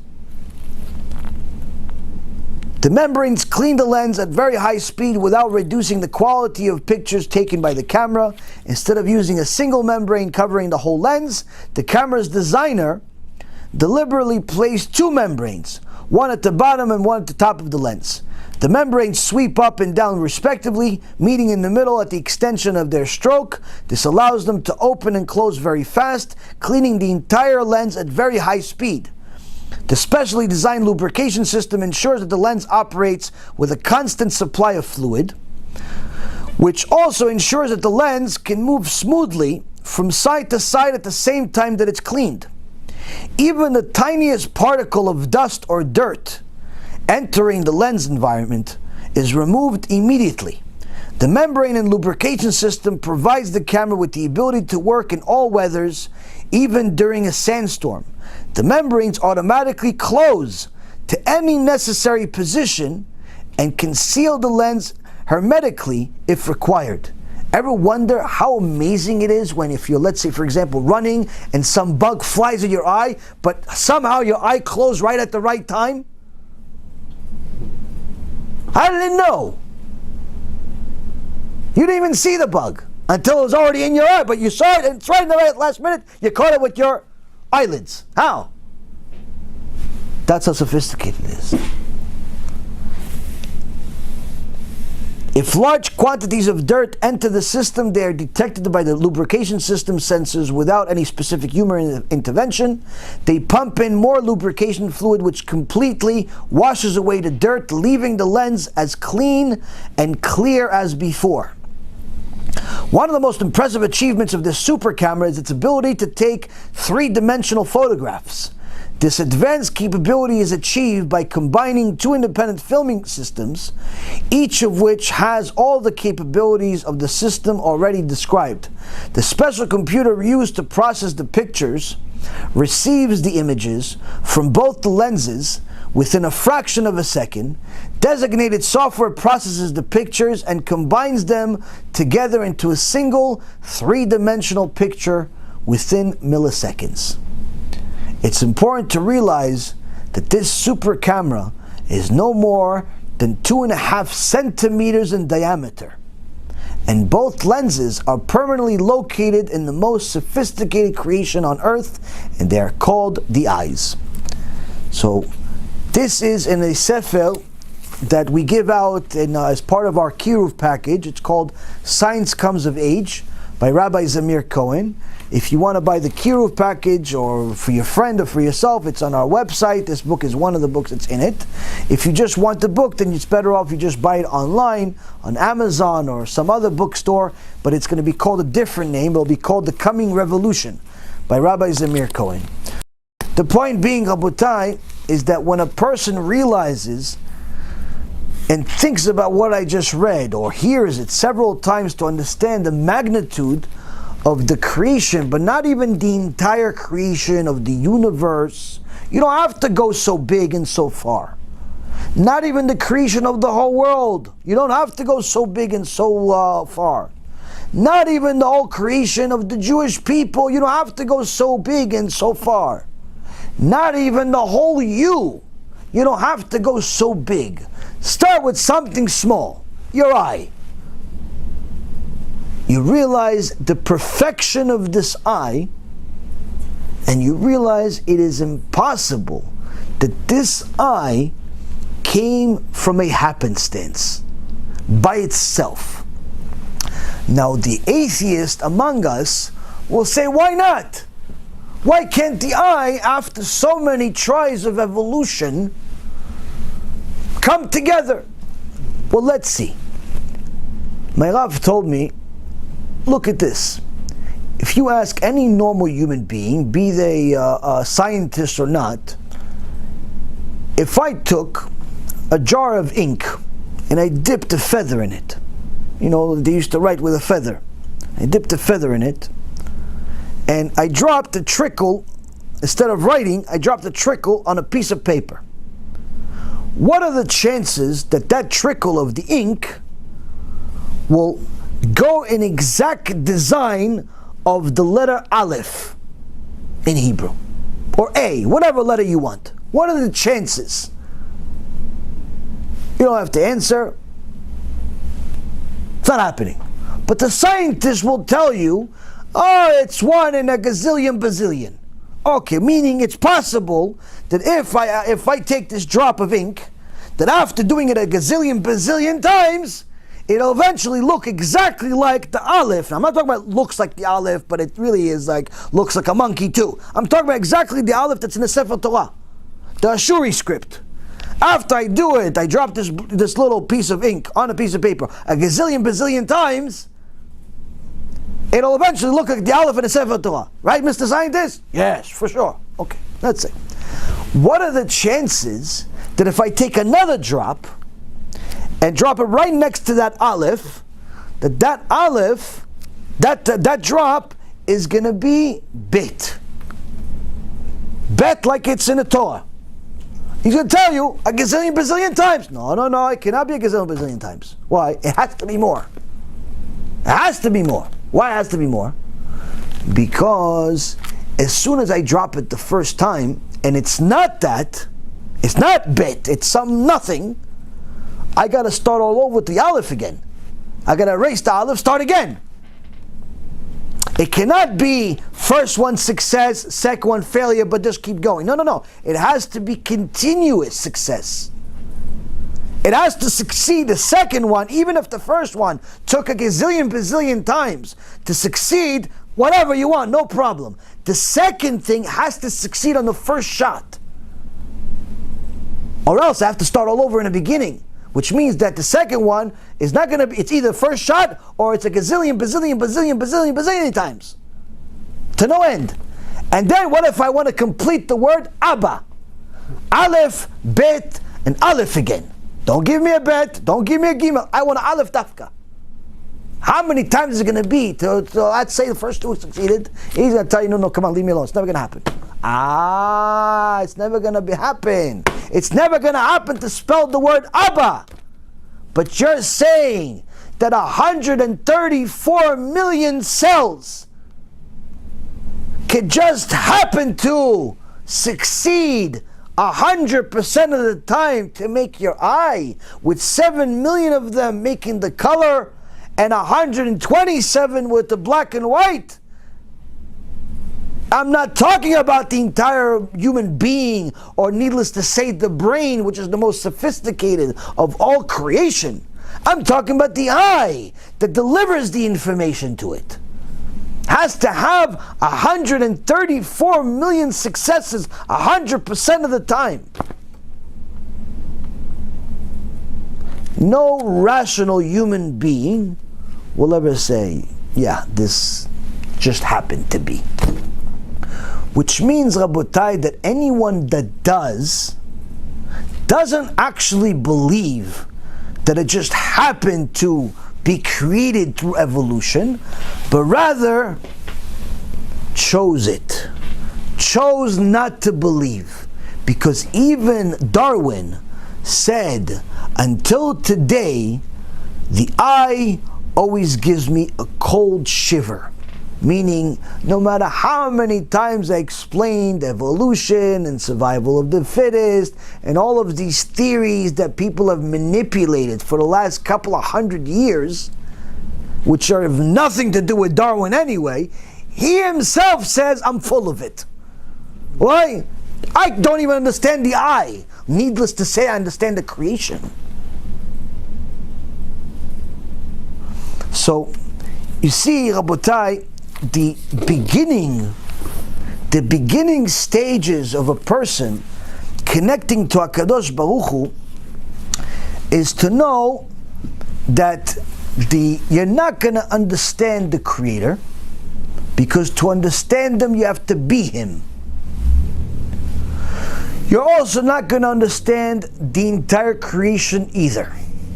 No matter how sophisticated you are, no matter how smart you are, no matter how much you study. In fact, the more you learn, the more you realize how little you are. What you can understand are the things that HaKadosh Baruch Hu allows you to. Because He wants you to, because you need to. You need to understand your purpose. You need to understand His will. Therefore, He allows you to understand those two things because He gave you a Torah that tells you both of those things. Now, the problem that we have is not understanding the creation, but rather getting ourselves to understand it. Meaning, it's not so difficult to understand the creation once you put your head down and learn. The tough part is dealing with the resistance on the way there. Because if you are allowed to understand the creation with no resistance, that would hurt your free choice. Because as soon as you saw one guy succeed easily, you would follow suit, know the secret to creation, know the purpose of the world, and that's it. Everybody would go to Gan Eden. It would defeat the entire purpose of the world. So HaKadosh Baruch Hu says that if you understand the creation, understand your purpose, and therefore fulfill it, you will get an immense reward. A reward that's unfathomable for a human to comprehend. On the other hand, if you don't spend the time to understand your purpose, and you do not fulfill your purpose, whether you understand it or not, then there is an unfathomable punishment. Now, this choice is critical for us to have, because if there was no punishment, then why should I figure out the purpose of the world? Whether I do it or I don't, it's the same consequence. If I figure out the secret for why I'm alive, or I don't figure out the secret of why I'm alive. If I figure out the point of doing mitzvot, or I don't figure out the point of doing mitzvot. If I do mitzvot, or I don't do mitzvot, anyway I go to heaven, like some of these Reshaim say. What's the point of doing it if I'm going to get to heaven anyway? There has to be a rewards and punishment system. Has to be. So, if there has to be a rewards and punishment system, that means I have to have the capability of acquiring this. But that also means that it cannot be just gifted to me on a silver platter with no resistance whatsoever, because then it's not really me choosing to do it because the choice is made easy for me. There has to be a resistance. Hence the birth of the Yetzer Hara. The Yetzer Hara has a job. His job is to be the resistance, the thing that gets in the way. Now most people think of the Yetzer Hara in an image of someone really, really scary, really, really big and full of eyes. They're right. But that's not the way he looks like to you on a day-to-day basis. That's how he looks to you after it's too late. You're dead. Then you see how he looks like for real. The way he looks like to you on a day-to-day basis is different. What is it like? I'll give you an example. Rabbi Ephraim says that there was once a king, and someone saved the life of this king. Now there's nothing more precious than a life. So the king told this average Joe, you saved my life. My reward to you is you have 5 minutes to take whatever you want from my treasure chest. The guy says, fantastic. How soon can I get there? He says, on such and such date, at such and such time, show up, and you'll have 5 minutes free access to my treasure chest. Whatever you get in 5 minutes is yours to keep. The guy is as happy as he can possibly be. Why? He realizes he's got some time to prepare. He's going to rent some trucks, get them downstairs. He's going to get the employees as soon as they're ready with the dollies and the hand trucks and everything. So get fast. Don't leave it on the curb. This is valuable stuff. He's got the whole thing ready. He's already spending the money he doesn't have yet. What? 5 minutes? You know what you can do? 5 minutes in the king's treasure chest? What you can do? He can't wait. Now, as you would have it, the king had some smart people next to him and said, Your Highness, are you serious?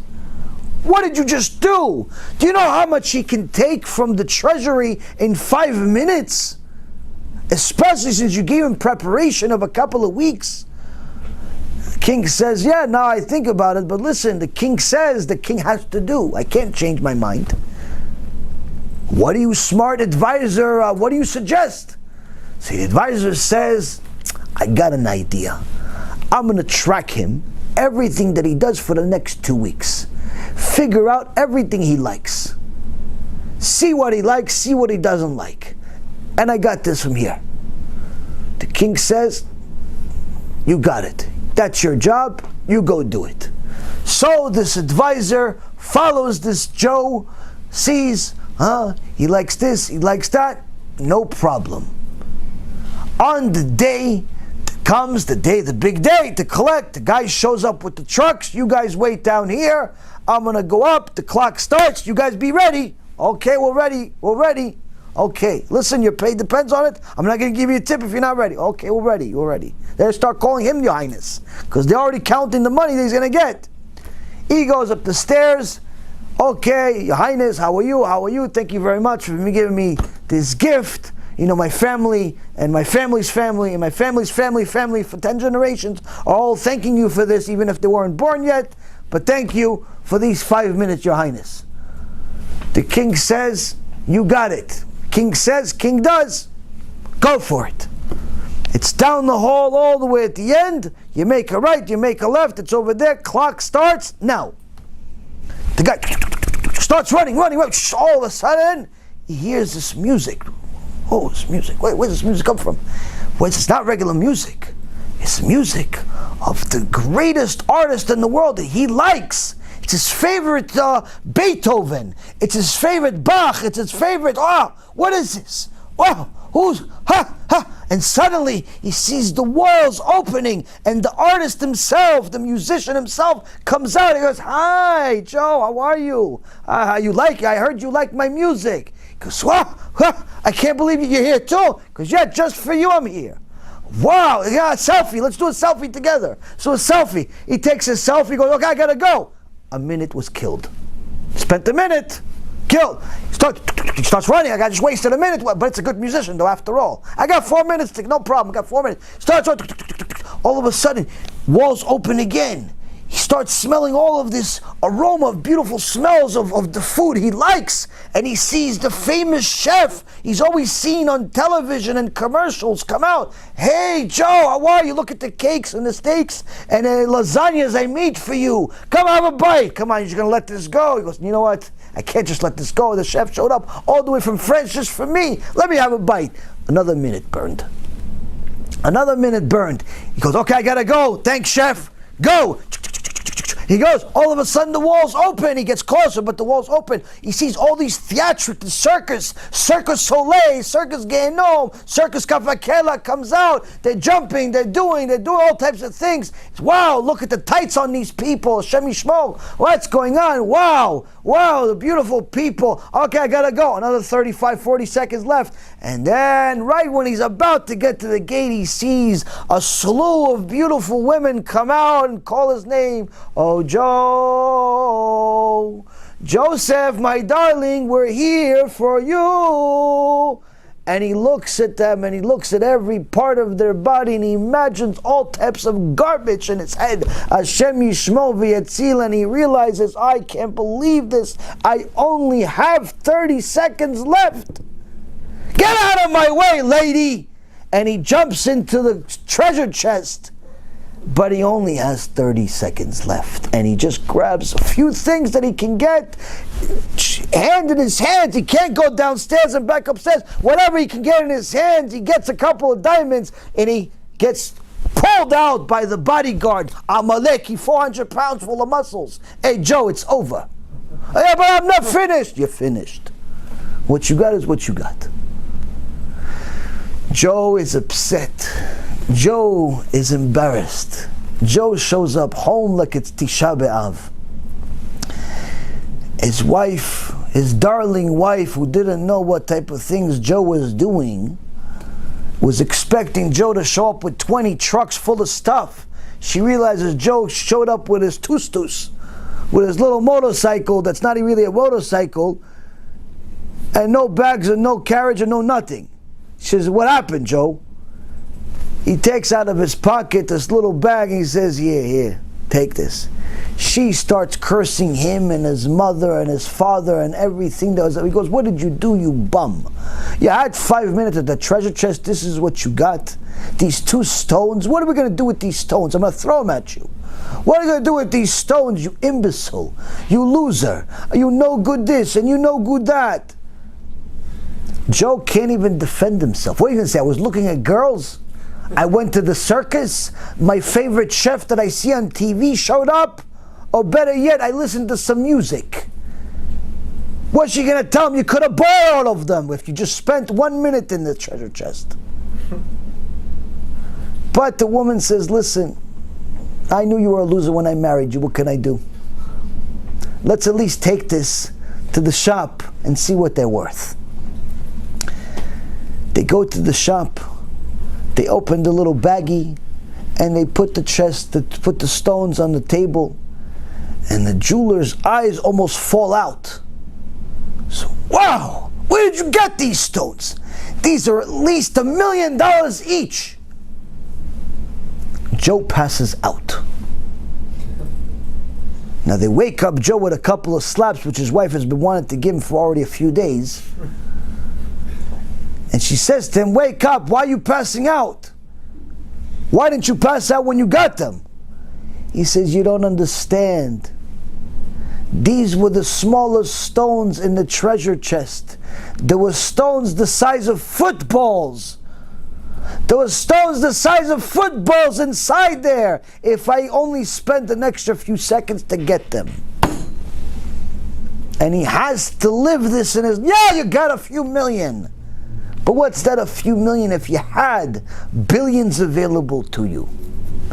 Rabotai Karim, this is a man in this world where the Gaon Mivilna says before he died, he started crying hysterical and said, the Gaon, what didn't you do in this world that you're crying about? He says, you don't understand, I'm leaving a world where a simple mitzvah called tzitzit is no longer going to be available to me. I can wear this tzitzit, and every second that I wear this tzitzit is a mitzvah. And this mitzvah is worth worlds in Shamayim, worlds, not stones, and it will no longer be available to me. I have a world where I could collect worlds for every second I put on the tzitzit, and I will no longer be able to do it. A person shows up to Shamayim and they're going to show him, yeah, you made a few mitzvot, you gave $18 tzedakah, and you listened to this shiur, and you went to pray here and there. Yeah, you did a few things. Chazak u'baruch, you got a few $1 million. But look at what you missed out on. You had the opportunity to press share on the shiur that you were watching. Instead of just watching it and collect 1 million, you could have pressed share and collected 1 billion. Why? Because other people were going to watch it and they were going to do mitzvot because of it. And you were going to get worlds of reward just for them watching the shiur. Every single mitzvah they were ever going to do, because of that shiur, was going to go to your account. But you fool, you never press share. That takes less than a second. You had 20,000 in your bank account, but you only gave $20 instead of 200 or even 1,000 that you could afford. Why? Because you figured, I need the money because of coronavirus. You don't realize that HaKadosh Baruch Hu is the one that gave you the money. And if you use the money that He gave you the right way, He'll give you more, you fool. He'll give you more. Why? Because schar mitzvah, mitzvah. We have a rule in the Torah in Pirkei Avot. It says, the Mishnah says, the reward for a mitzvah is a mitzvah. Meaning, if you do a mitzvah, HaKadosh Baruch Hu gives you the ability to do another mitzvah. If you give tzedakah, HaKadosh Baruch Hu says, I'm going to give you more money. Why more money? Because you gave money, and I see you like to give money, and you gave the money to Torah, to KIRUV, to help Klal Yisrael get closer to HaBa, get closer to HaKadosh Baruch Hu. Guess what? I'm going to give you more money. Why? So you can give more money for Torah, and more money to recruit my kids to come back to HaKadosh Baruch Hu. But you were cheap with Torah. What am I going to give you money for? So you can buy more baseball cards? A person's going to go up to Shamayim and he's going to see, I learned the Daf Yomi. But in reality, I was socializing Yomi. I went to the shiur, but I never did anything. I went to the shiur, but I fell asleep. I looked at the book, but I didn't actually take anything into account. I read the book, but I didn't actually imply it in my life. I married the wife, but I never treated her as a wife. I married the husband, but I treated him like a stranger. I had the kids, but I never spent time with them. You did half the job. But you're going to go up to Shamayim and you're going to see that whatever reward you got for this half a job is almost like nothing in comparison to doing the full job. You watched the shiur, but you didn't share. You didn't care about Klal Yisrael. You had an opportunity to get Am Yisrael to come back to Abba B'Shamayim. HaKadosh Baruch Hu has been waiting for Klal Yisrael to come back to Him for 3,332 years, and you had it in your hands to get a few of them back by simply sharing, by simply donating, by simply doing something that shows that you care about them and you care about their Abba. But you didn't think, you didn't spend any time. All you did is you were watching the shiur like you watch some type of music or some type of show. It was in the background, so you weren't paying attention to the details. So there's some type of reward, but it's nothing in comparison to what you could have gotten. And when a person shows up to Shamayim and sees what he missed out on, he will ask for Gehenom himself. Because it's like somebody that has a winning lotto ticket and he's on a ferry boat and he looks at the lotto ticket and he sees 6, 17, 34, 62, 5, 2. And he goes again and he says 6, 17, and he sees all the numbers are the same. I got the Powerball! I got the Powerball! I got the Powerball! And the ticket flies off of his hands, and he's just clapping, but there's no ticket. The ticket's in the air, and no, ticket's gone. It's in the water, and it'll never be seen again. And every single day of his life, every time he borrows money, every time he uses his credit card, every time his kids ask for tuition, every time he gets a bill, he will remember that day that he had the winning ticket for $1 billion, Powerball, but he lost it because he wasn't paying attention. This is us. We have an opportunity right now to do good. HaKadosh Baruch Hu increased the ante. He put us in a situation where we're forced to think. You're in seclusion, like you have tzarat. You can't leave the house. You can't go to work.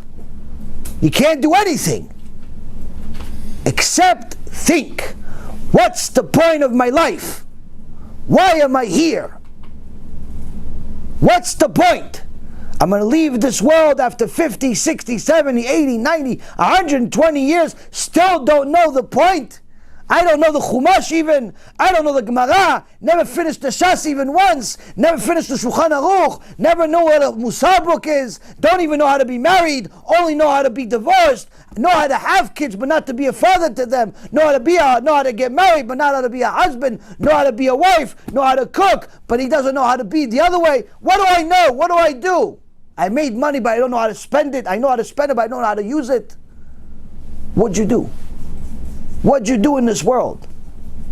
HaKadosh Baruch Hu is giving us an opportunity. Scare the lights out of us. There's dead bodies everywhere. Dead bodies everywhere. There's a good chance HaKadosh Baruch Hu, if he doesn't see us pick up the ante, he'll infect the entire world. Force us to think, not for 14 days.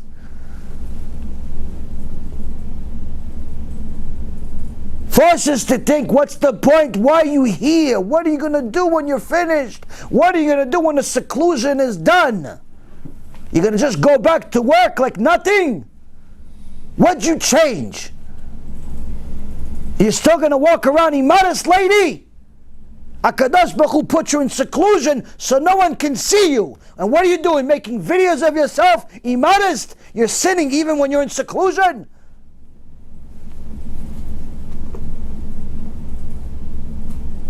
Instead of watching Shiurei Torah, you're watching ducks cross the road, or the news, or seeing how much more the stock market's going to collapse.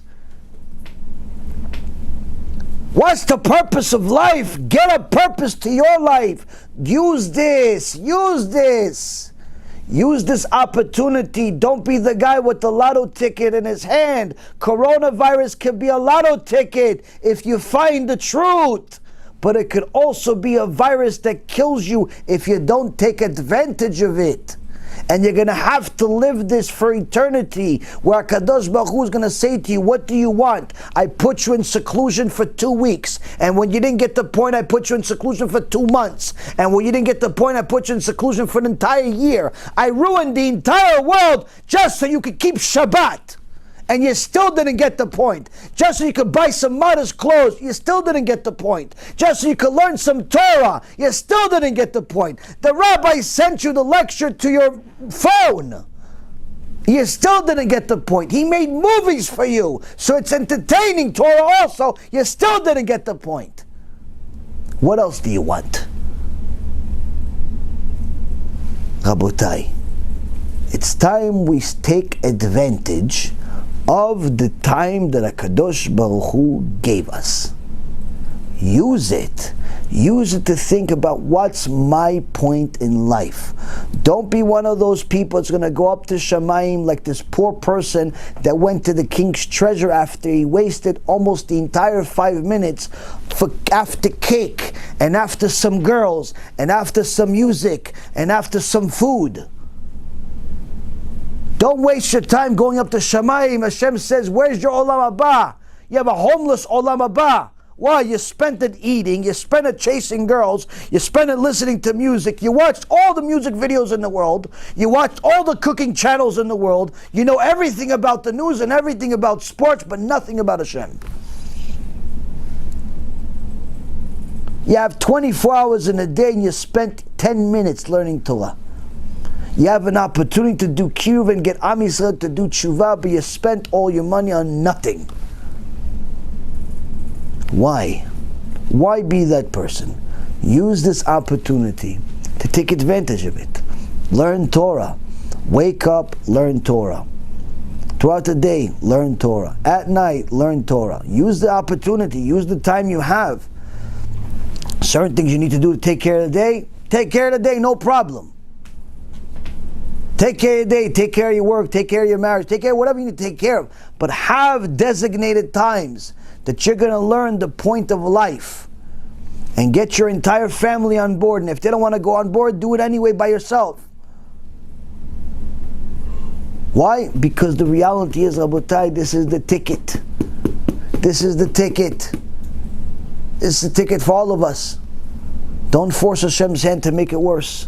It's already bad enough. People are already scared enough. It's time you take advantage of it. For all of those people that want to take advantage of KIRUV, want to actually help Am Yisrael get closer to Hashem, this is the opportunity of a lifetime. We have two major things that we're doing. One of them is the CDs, Baruch Hashem, and the USBs are on the way from China to here, Bezat Hashem, and we should have all of this within the next month. Anyone that wants to order them, anyone that wants to sponsor them, anyone that wants to help us distribute them, this is the time. Most important thing is we need people to help us with money. Why? We need to print more of them. We need to pay for the ones we already printed. And most importantly, we need to continue running the organization. Running the organization and doing lectures for free is not free. It costs a lot of money. If you want to help us reach all communities in the world, we have to use every tool in our arsenal. Whether it's advertising on Facebook or different channels and different medias, or creating new websites or new videos or new movies, all of this stuff costs money. And it costs a lot. Anyone that contributes money for KIRUV is simply somebody that not only has the lotto ticket, but has a lotto ticket that doesn't end. Because just today, I got two people that sent me a message, told me they kept Shabbat. They started keeping Shabbat, this Shabbat. Two people. And the reality is, and that's not the only people I got sending me recordings of doing TeShuva, just two people that just started keeping Shabbat. So just today, every day there's new people that are keeping Shabbat because of the videos. When you invest into our organization, you're investing in neshamot. Every single time the videos are used, the CDs, the USBs, the lectures, the posters, all of this stuff reaches people, encourages them to do tshuva. The people that invested in it are the ones that benefit the most, even more than the speaker, even more than me. Why? Because you are the money that made it happen. Gadola me'aseh min ha'oseh. There's a klal in the Torah and the Mishnah. It says someone that enables another person to do tshuva is going to get a higher reward than the person that actually did the mitzvah. So people that invest into Be'ezrat Hashem, especially the ones that do it on a consistent basis and do it with substantial money that they can handle obviously, but nonetheless serious money, these are people going to help us. Obviously we want to get bigger. We want to build a yeshiva for people to have a serious center to learn Torah from kindergarten for the rest of their life. Also have a kollel for older people, kollel for people that are after school. That's what we want to build, but we need a lot of money for it. We want to build something significant because that's what's needed. The system needs a upgrade. It needs this type of teaching from the beginning and for the rest of your life. And we have the right teachers, we have the right intentions, we have the ability to do it, we just need the money. So people that are going to step up to do such a thing, to help us do it, these are the people that will literally build themselves Olam HaBa brick by brick, dollar by dollar. The second thing is something that's even as important, but more important even as of today, as of this second, is because of this coronavirus, because of this plague, the usual money that we send to Eretz Yisrael before the holidays is simply not enough. We send money to Eretz Yisrael every month to help Talmidei Chachamim, to help families, but during the holidays we send money to them on a regular basis to feed people, to feed poor people that are righteous people, that are good people that we know. And last year, for example, we reached almost 1,000 people were fed with what we sent them. We literally bought food with people that bought food for these families. Almost 1,000 people, or actually more than 1,000 people were fed with the money that we sent there last year. Now, this year, because of this coronavirus, the people that were struggling are struggling much worse because there's no work for a lot of them. You can't work. So whatever little they were making to make ends meet, or barely, they don't even have that. And we already sent money and it's simply not enough. So we're starting a campaign. A campaign is already, you could start donating now for it if you want. We'll have a special campaign link made within the next day or so for anyone that wants to help us feed as many people as possible. I mean, if we could do 10 times more, we'll do 10 times more. Whatever people send us, we'll send. If you could send us $100,000, we'll send $100,000. You send us $1 million, we'll send $1 million. Whatever people can send, we'll send. We already have recordings, voice and video recordings of some of the families that got some of the food they got today. And you literally see people crying. Why? They simply just see it as a miracle. Not like us, where we pretty much waste food like it's nothing. Your wife gives you dinner, you only eat half of it, and the rest of it you throw out because you don't feel like eating. These people literally, some of them don't have food. Don't have food for Pesach. 4, 5, 6, 7 kids, no food. And they can't work. Like the little bit that they were making, they can't. So have a little mercy. Have a little mercy and start donating seriously. It's whatever you can, do it. And even if you can't do it, you have to care. For 2 reasons. Number 1, tzedakah tatzil mimavet. There's a rule in the Torah. When there's mavet, when there's a plague in the world, this is the time to get generous. You don't care about helping people do TeShuva? Okay, you care about people eating? No problem, we have that too. Or if you care about both, do both. But the point is, you have to care. Why? Because HaKadosh Baruch Hu is putting a danger in the world for everybody to understand. Number 2, Kol Yisrael Aravim Ze Lazeh. Everyone is responsible for each other. You cannot say, listen, I have my Pesach, I spend $500, $1,000 on my Pesach, I'm okay. Why do I have to care about some family in Yerushalayim, in Netanya, in Haifa, in all these places? Why do I care about them in Bnei Brak? Let somebody else care about them. If HaKadosh Baruch Hu made you hear this, that means you're supposed to care. If you weren't supposed to care, HaKadosh Baruch Hu was not going to bring it to you. He's not going to bring you something you don't need to care about. He has better things to do in his life. Point is, Rabotai, this is the time. Everybody's got to be generous. Everybody's got to do something. Why? People are struggling. When people tell me some of the stories, I can't even tell you honestly. It's so horrible. It's like mamash kills me to think about it. You know, I'm just going to tell you, give you an example. I give you an example of number 1, the Reshaim in the world, and unfortunately some of the struggling people. There's one woman, you could see this article on the news from not too long ago. Her husband was murdered in cold blood in Israel by some evil terrorist, Arab. Yimach Shemam v'zichram. Murdered in cold blood. The wife was almost killed also. She got stabbed 1,000,000 times also. Famous murder, everybody knows about it. She was in hospital and so on. Long story short, some Rasha Merusha told her, listen, you lost your husband, you lost this, you lost that, we're going to raise some money from you. So he started a campaign for this woman. They raised almost $1 million for her. Almost $1 million or 1,000,000 shekels, whatever, it was 1,000,000 something. A lot of money. In some program. On her behalf, because everyone saw the story on the news. You see it today, she's begging for change. Why are you begging for change? He stole all the money. Who stole all the money? The guy that said that he was to raise the money for me. People don't want to give her the money because they think she already got $1 million. Yeah, but she's in the streets collecting money. Why? Because he didn't give her the money. He just used her as a sales point. Unfortunately, Rabotai, when you give money to organizations you don't know, that call themselves tzedakah, that call themselves kupa, that call themselves all types of things, and you don't really know where it's going, you have to understand, HaKadosh Baruch Hu is not going to do the job for you. You have to investigate, especially when it's real money. A lot of these organizations get a lot of money, and it doesn't go to the people. Doesn't go to the people. You don't have to worry about that with us. Why? We show you videos of the people getting the money, people getting the food, people getting posters, people getting CDs.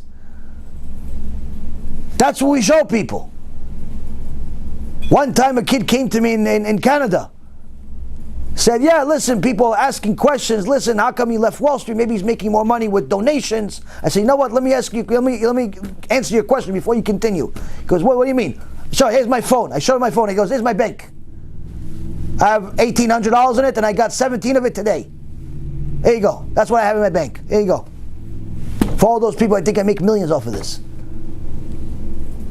If I wanted to make millions, I'd go back to Wall Street. You don't need to do this. I'm a good salesman, I can make thousands of dollars every single hour. It's not about money. The point is that you have to help people.